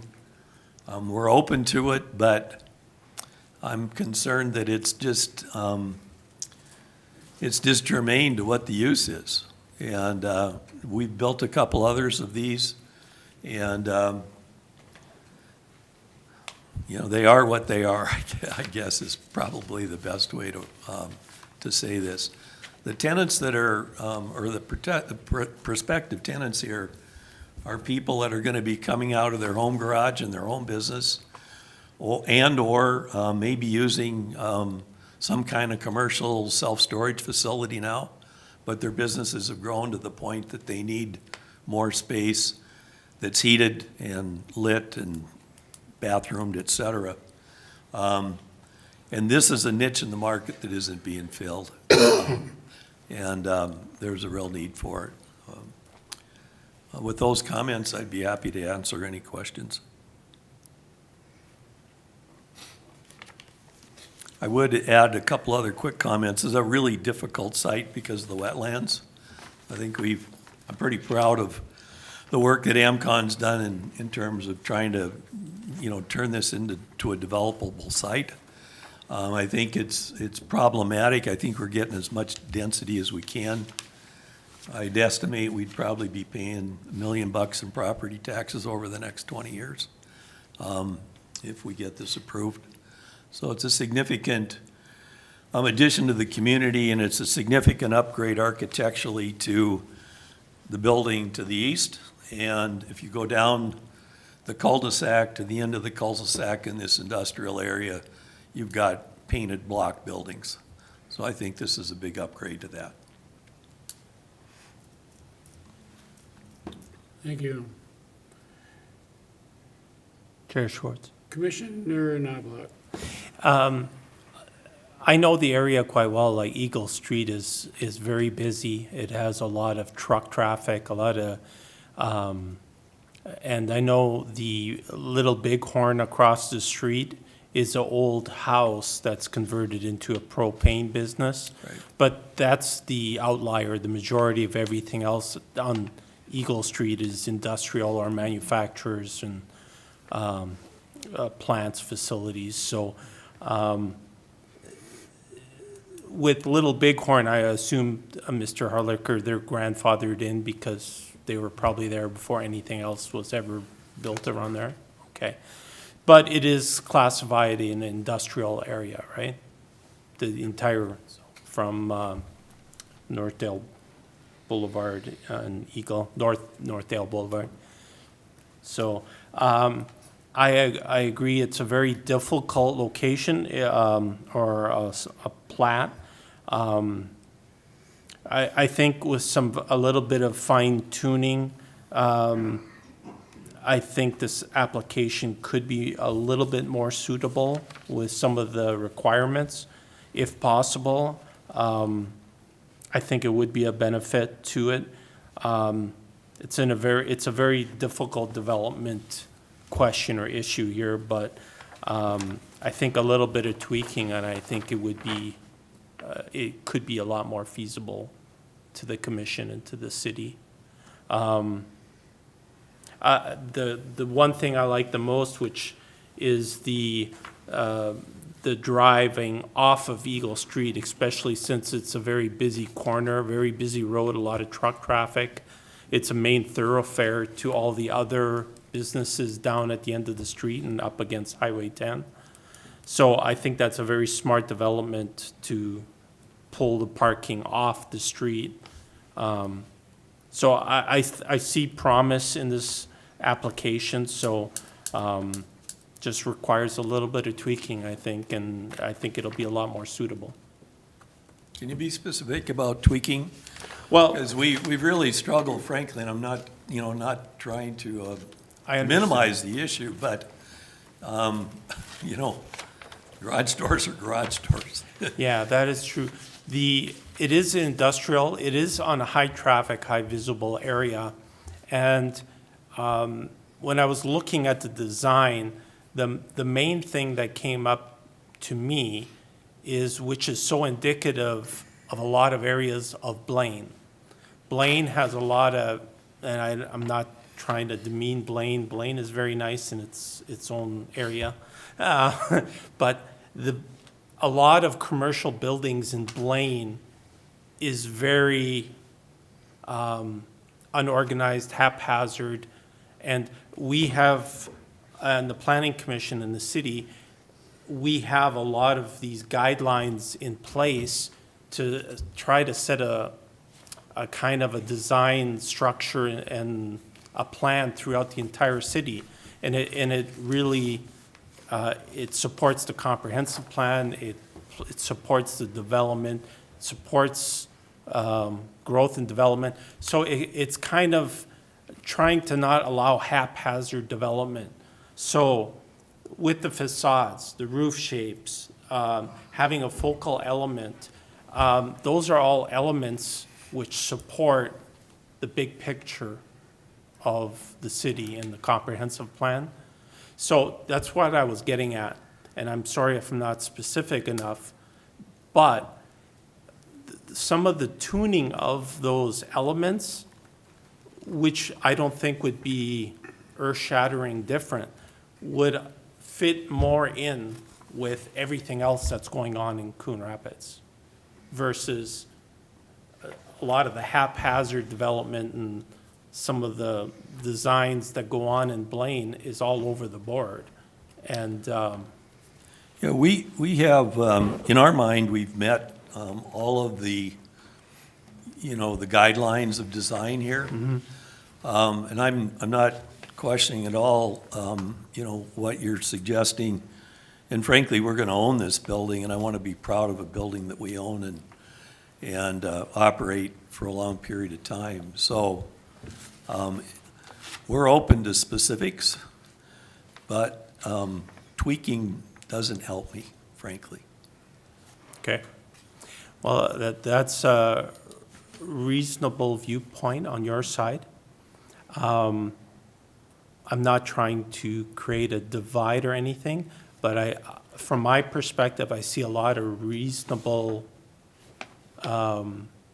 issues being brought from the planning department and from our plan. So I think a middle ground is something that can easily be obtained, and it's reasonable. That for your part and for our part, I think we're not far off from a solution to what we're looking for and what you're looking for. And I don't see a lot of difference moving from that part to the other part. So I'm kind of talking Yeah, Commissioner, we'd be happy to try to find that middle ground if somebody can be specific. You know, we haven't gotten any specifics around those issues other than, you know, the specifics around the articulation and the landscaping. And in my mind, the additional landscaping on Eagle would be, you know, a visual impediment to the garage doors, plus the suggestion of building a hedge along the boulevard there, which helps with the parking areas in terms of breaking that up. I appreciate the feedback. If we come back 60 days from now, I don't know what to come back with. I don't know what to do, frankly, okay? So, if anyone else can be helpful here, we'd appreciate it. Mr. Chair? Mr. Fernelius. Maybe offer a suggestion. So the staff report references our industrial code 11-800. And so to Mr. Flaherty, I guess I would suggest, you know, for example, under the criteria that we felt it didn't meet with regard to building facades, there are things like articulation, awnings, window treatments, entries. I mean, I think any one of those elements could be something that maybe you'd want to talk to your designer to consider. I mean, those are the specific things that are referenced in the code. That's what we would look for. So that might be one place to start with regard to that. Obviously, we can't design it for you, but we can evaluate whether or not we feel that it meets the criteria. So that would be, I guess, one suggestion. I think the roof shape, which is the other criteria, I guess there are three, you know, that one is probably going to require a little more thought. I don't know how exactly you would break that up, but that's maybe something to talk to your designer about. And then the focal element, you know, I think there are a lot of different ways that can be achieved. I don't think it necessarily needs to be, you know, a substantial change to your plan, but if there's something that you can do that meets the spirit and intent of that, I think, you know, certainly from staff's perspective, that would be something we could support and recommend to the commission. So I don't know if that helps, but that's specifically what we're going to be looking at. Yeah, it's somewhat helpful, meaning the awnings, if that's something that you view as an articulation or a design feature, that's an easy thing to do, okay? I've done it on other buildings successfully. You can do it with fabrics and colors, you can do it with metals. That's simple. You know, another thing to keep in mind here is the tenants that are gonna be renting here are small business, and they're very, very price conscious. We have to be very price conscious about what we do here to make it an economic project. And so I struggle with a design feature for the reasons that I've said. Totally open to you know, some kind of an awning treatment if that's feedback from the commission. Totally open to that. I think that's something that we could do easily. So I'm really appreciating the specific. Any specific, we're gonna hang our hat on. We're trying to balance cost here and design and an economic project, so. Mr. Chair. Commissioner Geisler. One thing I would add to staff's comments here, I'm in agreement with staff's comments of what we're looking for. However, the rear elevation has significant frontage to Northdale, which is a heavily traveled road. It's When you're talking the rear, are you talking the west elevation? the back of the building. Yes, okay, thank you. The back of the building. And, I mean, it's flat, there's a little bit of articulation with the end units, but otherwise it's flat, and it has single windows, little square windows all the way along the back there. I think we need some interest on the back as well, just because otherwise you're looking at the whole flat side as you're driving down Sure. Northdale. Sure. That heads towards Sand Creek Park, which is a frequent place that people go to from Hanson. Sure. So I think there's opportunities there to add interest in a lot of places here, in a lot of the ways that Mr. Fernelius has mentioned. I think there's, I mean, in reality, the spine of this roof is just straight and flat. There's not a whole lot going on up and down wise. That, I think, is the thing that we're really.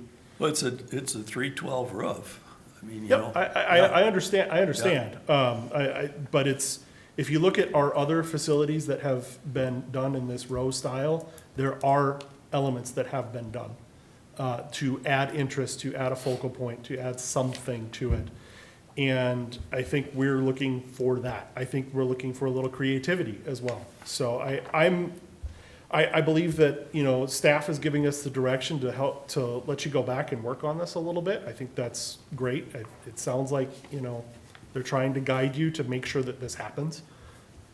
So that's kind of where I'm sitting here, is I think postponing this makes the most sense so that the rest of this conversation can happen outside of the meeting and a little more directly. To pick up on your comment on the west elevation, that's a very easy thing to fix from two perspectives. The center articulation that we moved forward on the east side, we left the back side flat, so we can make that relief happen on the building. I think trying to add, some other material maybe, or feature on the back of it, that's pretty easy to do, I think. I don't have any brilliant ideas, but I hear what you're saying, and I appreciate that feedback.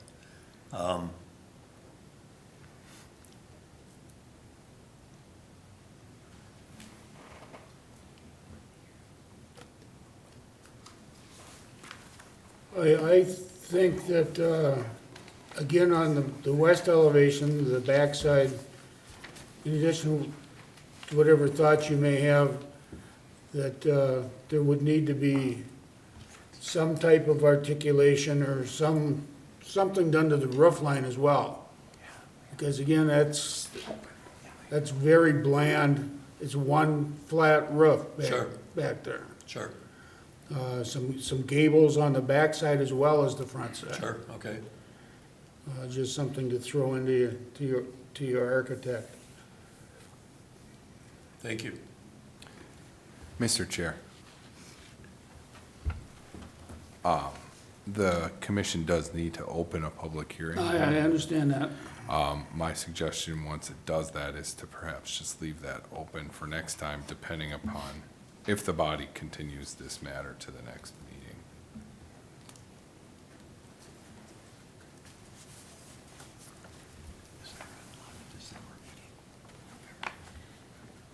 Is the commission's thoughts to continue this, to allow them to make changes, or to vote it up or down?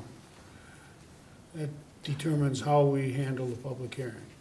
Yeah, Mr. Chair, I would be inclined to postpone and allow the applicant to sharpen the pencil, if you will, as staff has requested. I think there's an attempt here to make this happen from both parties, so I think postponing is our best course. I'll second that. And then asking the petitioner, is 30 days sufficient, or do you want 60 days? No, 30's fine. Okay. Appreciate the feedback.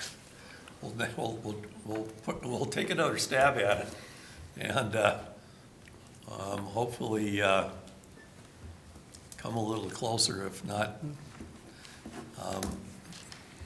understand the spirit of it, and we respect that. Okay, totally. So we'll do our best, and we'll make another run at it. All right, thank you. Thank you very much.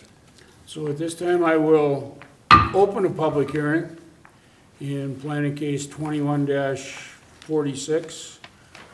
The site plan for a 13,900 square foot multi-tenant building at 11670 Eagle Street, Amcon Construction.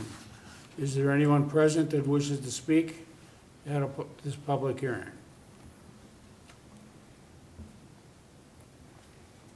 All right, at this time, we will continue the public hearing and not close it, and we will continue it to the November meeting of November 18th. And Mr. Harker, then you will re-advertise that public hearing, or do you not need to? No. All right. Mr. Chair, Commissioner Geisler. I move that we table planning case 2146 to the November 18th meeting in accordance with staff's recommendation. I'll second. I'll third it. Motion by Geisler, second by Schmolke. Any further discussion? Hearing none, all in favor? Aye. Aye, opposed? All right, it's continued to next month's meeting. Good luck, sir. Thank you. Mr. Chair, Uh, before we Commissioner go, Bradley. before we go on, I just wanted to point out my video feed has been dead for most of the last half of this. Yeah, mine too. Our video feed is out, Scott. Yeah, so I'm not sure if it's Recording. an issue or not. There I we just go. There it is. There it goes. It's back. It's almost Magic. like they It's heard. magic. The computer went to sleep. Good to say something. The computer went to sleep. Amazing technology. All right, our next case is planning case 21-48, preliminary plat at 10524 Hanson Boulevard, DGOG Corporate, or Coon Rapids, Minnesota. Mr. Harlequin.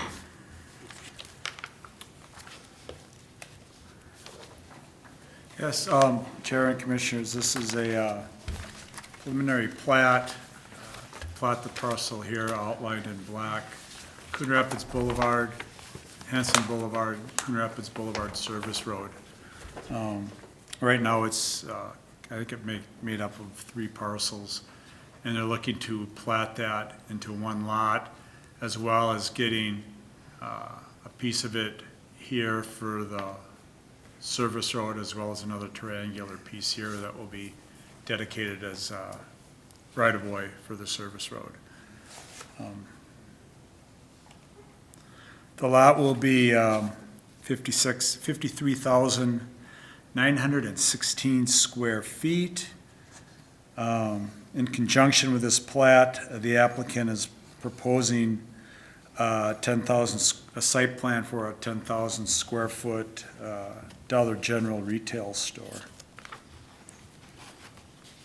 Site is currently undeveloped with the frontage on the 3 streets. It's zoned office, and the property does comply with the dimensional requirements of the office district.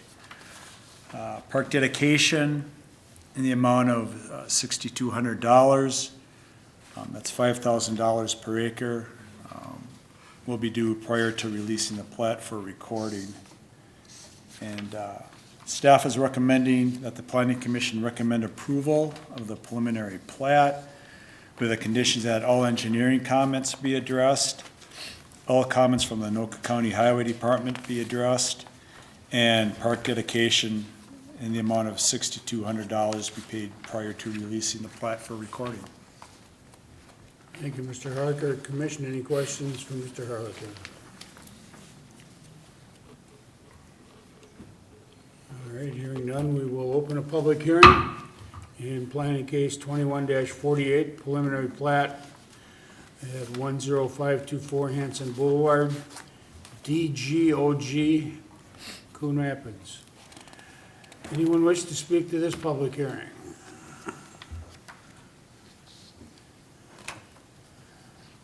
Please state your name and address for the record. Good evening, my name is Sam DeLeo. My address is 13 11th Avenue North, St. Cloud, Minnesota.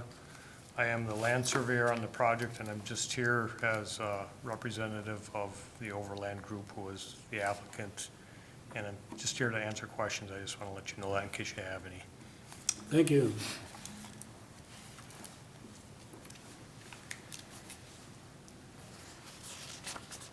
Anyone else wish to speak at the public hearing? Seeing none, we'll close this public hearing. Retain comments to the commission. And Commissioner, your thoughts?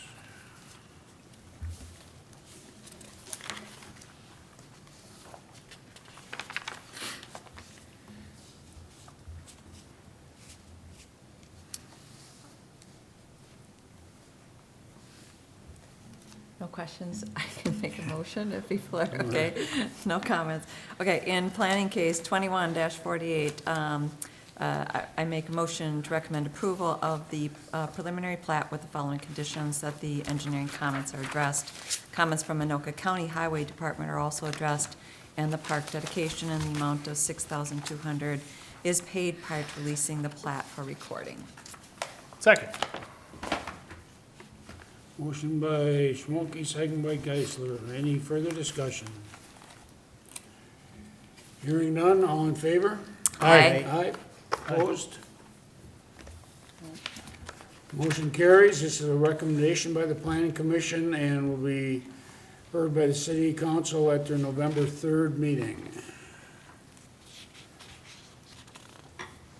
All right, our next case is planning case 21-49.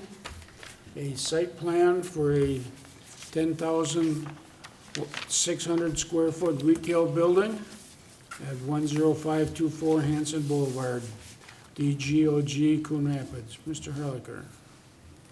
Yes, Chair and Commissioners. This is the site plan for the proposed development. It includes 30 parking spaces, and the site is 1.24 acres. With the parking, 30 spaces are proposed, 43 spaces are required. There is a provision in the code that allows for reduction for the amount of required parking in a specific application, provided the applicant can show reason for that reduction. The applicant has not submitted information for that discussion.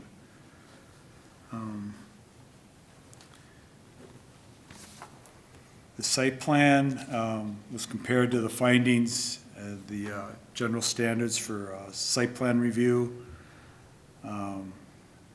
There is a sidewalk proposed between the parking stalls across the front of the building. It's not really a parking sidewalk. It's just an open space to walk. Staff is recommending that that be more of a formal sidewalk to get people from this end of the parking lot down to the front of the building, which is located here. It should be raised to maximize safety. The landscaping is really lacking. There are some proposed ornamental trees along the edge of the parking lot. But that is the extent of the landscaping. So the landscaping plan will have to be revised to meet landscaping standards. And we did talk about the parking relief. This property, as well as being zoned offices in the River Rapids Overlay District,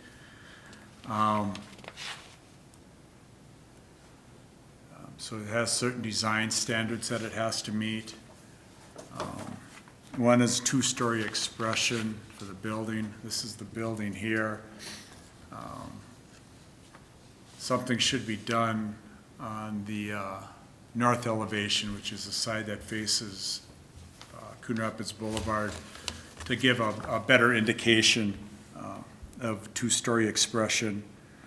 It really isn't a focal feature on the front of the building here or over the main entrances. Looks like maybe it doesn't show up on the side elevation either, but we require some sort of focal feature, a canopy, overhang arches, architectural features. There's no canopies, awnings, or window treatments over over the entrance or any of the buildings. The exterior of the building does meet the mix of materials with a brick, a cement board paneling that looks like wood, and the split face CMU wainscoting. The building elevations facing a street exceed the 30% brick and stone requirement. Dumpster enclosure is made of wood. That has to be masonry material consistent with the material of the building. The windows and doors, the windows facing Coon Rapids Boulevard have to be 60% glass between 3 and 8 feet.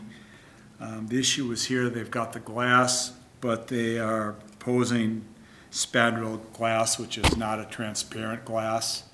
The requirement is that it has to be visible 4 feet into the building. There's no seating areas or plaza or outdoor furniture provided. Getting back to the site plan here, there is a sidewalk trail out along Coon Rapids Boulevard. A connection should be made from the sidewalk trail to the front of the building to get pedestrians off of Coon Rapids Boulevard, get them access to the building. They are working on revising the entrance here. It's too wide and doesn't meet city code. So they are working with the engineering department to reduce that down to 30 feet so it meets city code as well as city engineering standards. With that, staff is recommending that the Planning Commission postpone action on this item to allow the applicant an opportunity to address the items outlined in the staff report. With that, I'll answer any questions. Thank you, Mr. Harlicker. Commission, any questions for Mr. Harlicker? Chair Schwartz. Commissioner Knobloch? Very similar. There needs to be some work on this, of course, but is there any image or map that you can provide of the existing? To my knowledge, this plat is extremely wooded, and I am curious as to, like I see on the maps where the effort is supposed to be made to retain as much wood, which would take into account on the plan how much trees and foliage is going to be added back. So if we had a knowledge of how much trees wooded there is and how much is going to be removed and how much is going to be added back, I think that would give us a much better or a fuller landscape picture, plus minus. Yep, that was one of the items that needed to be addressed that Okay, were thank included in you. the recommendation. That Existing trees within 10 to 20 feet of Coon Rapids boulevards are designated to be preserved, and the trees that need to be preserved need to be better identified. So we'll Thank get a you. better handle on exactly what's out there. Perfect. It's also number 9. Oh, it is? Oh, yeah. Mr. It's Chair. a long list. Commissioner Geisler.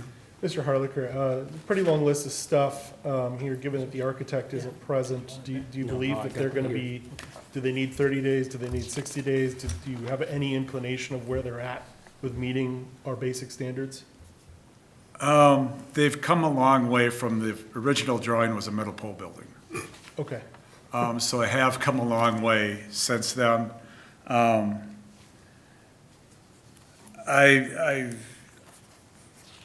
We can extend the 60 days. I have not heard back from them as to where they're at in revisions. It might be a December meeting, but hopeful it'll be November. But the 60-day would be extended out and would give them until January 11th. It hopefully won't, I don't foresee it taking that long.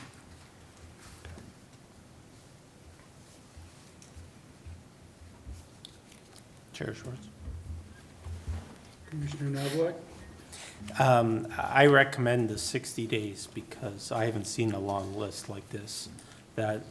It's a very challenging plat. It's on a very high-trafficked area. It's on a key corner on Coon Rapids Boulevard in Hanson. I think if extra time would help, would be beneficial if this application is to be successful. I think 30 days is reasonable, but I recommend 60 days to have it postponed for the feasibility of maybe this application checking all the boxes. Mr. Harlicker, we could just postpone it till next month's meeting, giving them an opportunity. And if they were to notify you that they didn't have enough time, we could then continue it again next month, correct? Correct. I think that's probably the route we It's should. reasonable. All the items that were postponed from tonight's meeting, as well as the decision letter, planning commission decision letter, they'll get a letter extending the state-required 60-day review period. And that takes it out till January. Excellent. Well, at this time, I will open a public hearing in planning case 21-49, the site plan for a 10,600 square foot retail building at 10524 Hanson Boulevard, DGOG, Coon Rapids. Anyone wish to speak to this public hearing?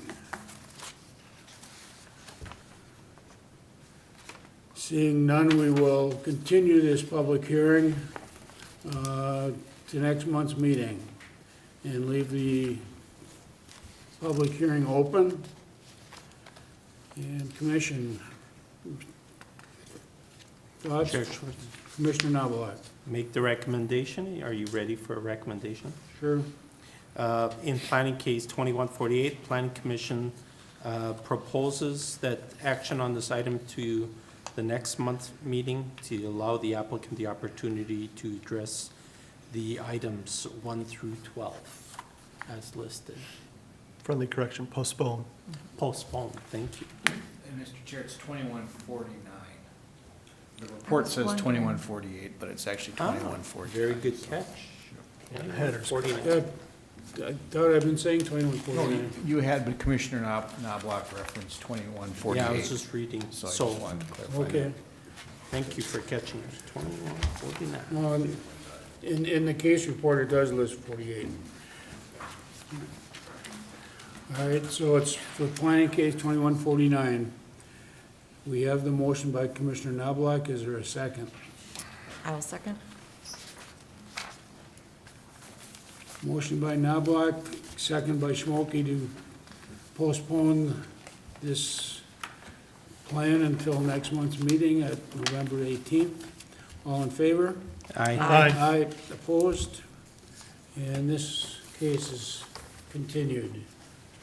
we'll postpone it, excuse me, till next month.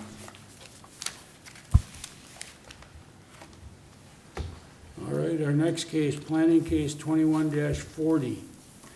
A preliminary plat at 3525 and 3531 Coon Rapids Boulevard and 34XX 115th Lane, U-Haul Company of Northern Minnesota. Mr. Harlicker.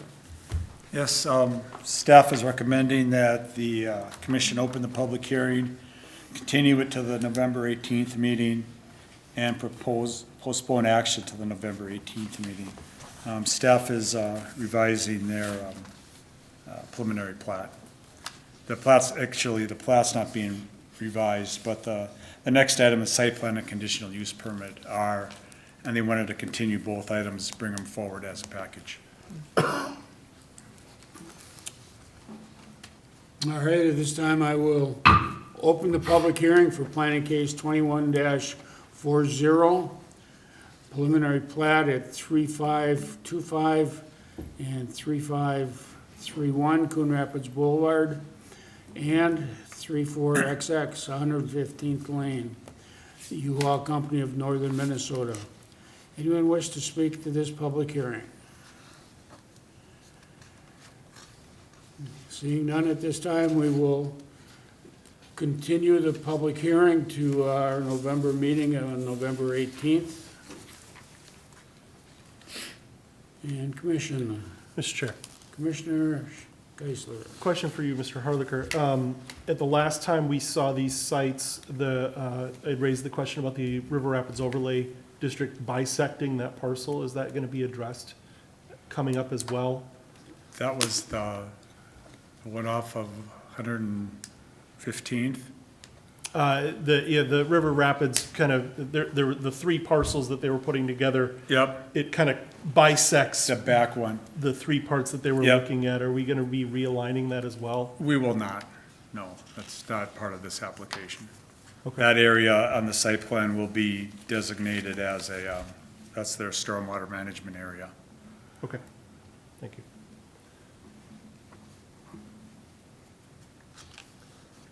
So do we have a motion? Mr. Chair, I'll move planning case 2140 that we postpone to the November 18th meeting. Second it? Motion by Geisler, second by Knobloch. All in favor? Aye. Aye, opposed? And this case is postponed to our November 18th meeting. Next case, planning case 21-38 and 39, a site plan and conditional use permit at 3525 and 3531 Coon Rapids Boulevard and 34XX 115th Lane, U-Haul Company of Northern Minnesota. Mr. Harlicker. Again, this is the corresponding site plan and conditional use permit for a proposed 17,000 square foot indoor self-storage facility. And staff is recommending that the planning commission open and continue the public hearing to the November meeting. Thank you.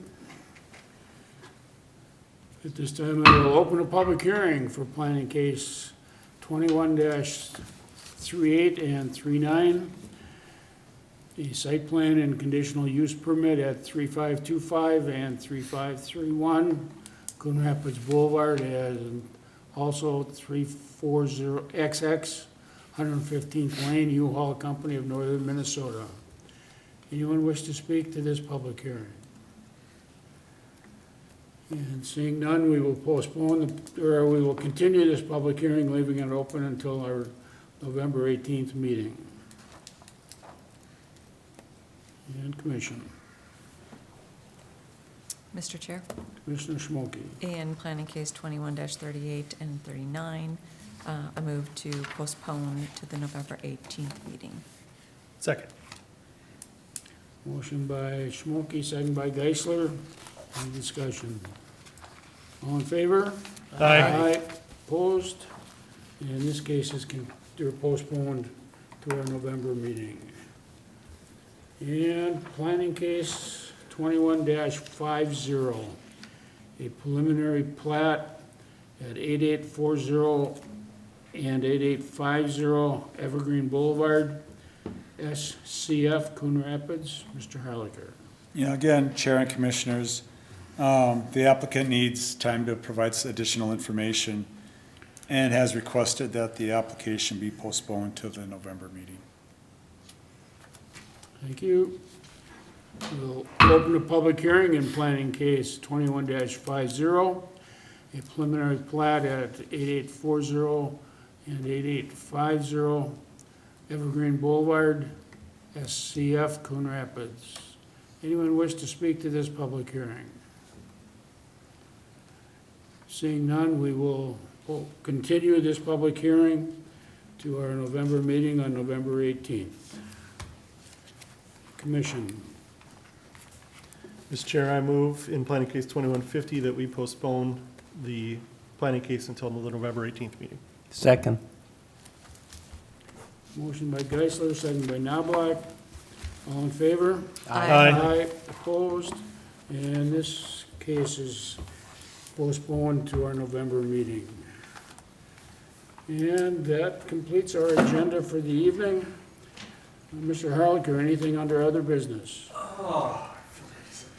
The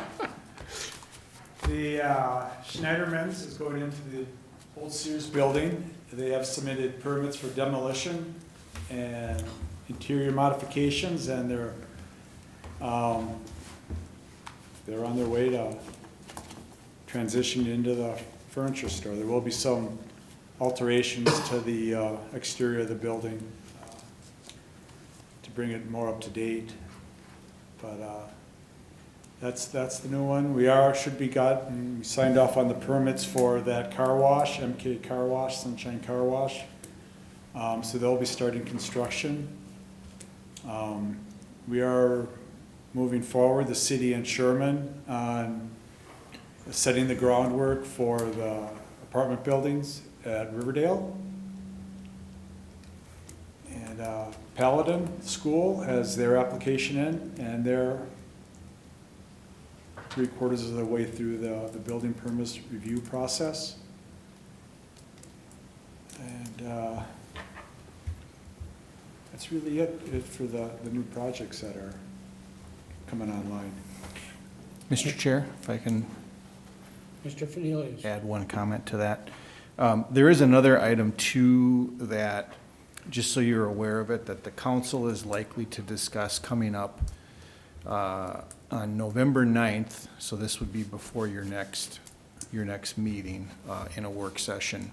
Vista Outdoors, which is the old Federal Cartridge, has approached the city with a proposal to build, I think it's 100,000 square foot warehouse building on their property, the property that's in Coon Rapids, where the powder huts are located. I don't know how many on the planning commission were around when the North Star overlay district was put in place 10, 15 years ago maybe, in which the city envisioned sort of a corporate campus, hotel type development.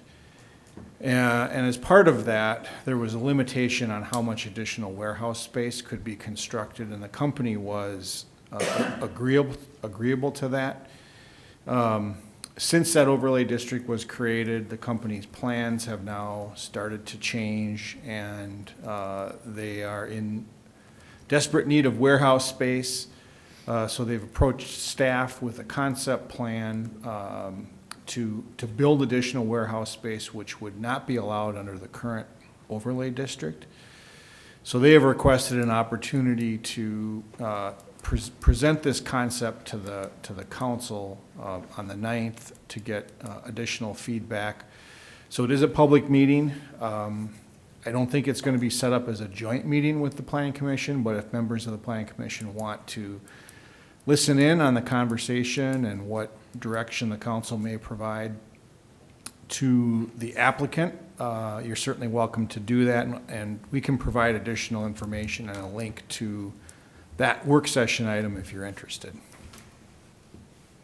Any chance that they're gonna then Zoom that meeting so that we would be able to attend from home, or? I can ask about that. We have done that for some council meetings, but I don't know that we have done that more recently with work sessions. So this would likely be an in-person meeting. All right. And Mr. Harlick, or anything else on next month's agenda in addition to our 5 cases that we've postponed? There is a conditional use permit request for a contractor business at 3050 Coon Rapids Boulevard. Thought that might bring some chuckles. And there's another conditional use permit for a fitness center at the retail center on Round Lake Boulevard. And, Scott, can you put your Coon Rapids microphone up? Boulevard. Round Lake Boulevard and Coon Rapids Boulevard, a conditional use permit for a fitness center. And then we'll have 2 home occupation permits, conditional use permits, that will be revoked because the applicant's no longer there and the businesses are no longer in business. All right. Commission, anyone have anything under other business? Mr. Harlicker, any updates on the car dealerships in Gateway? No. They've been silent. I will ask. All right. I guess our last piece of business would be to adjourn. Move to adjourn. Second. Motion by Geisler, second by Knobloch. All in favor? Aye. Aye. Meeting adjourned.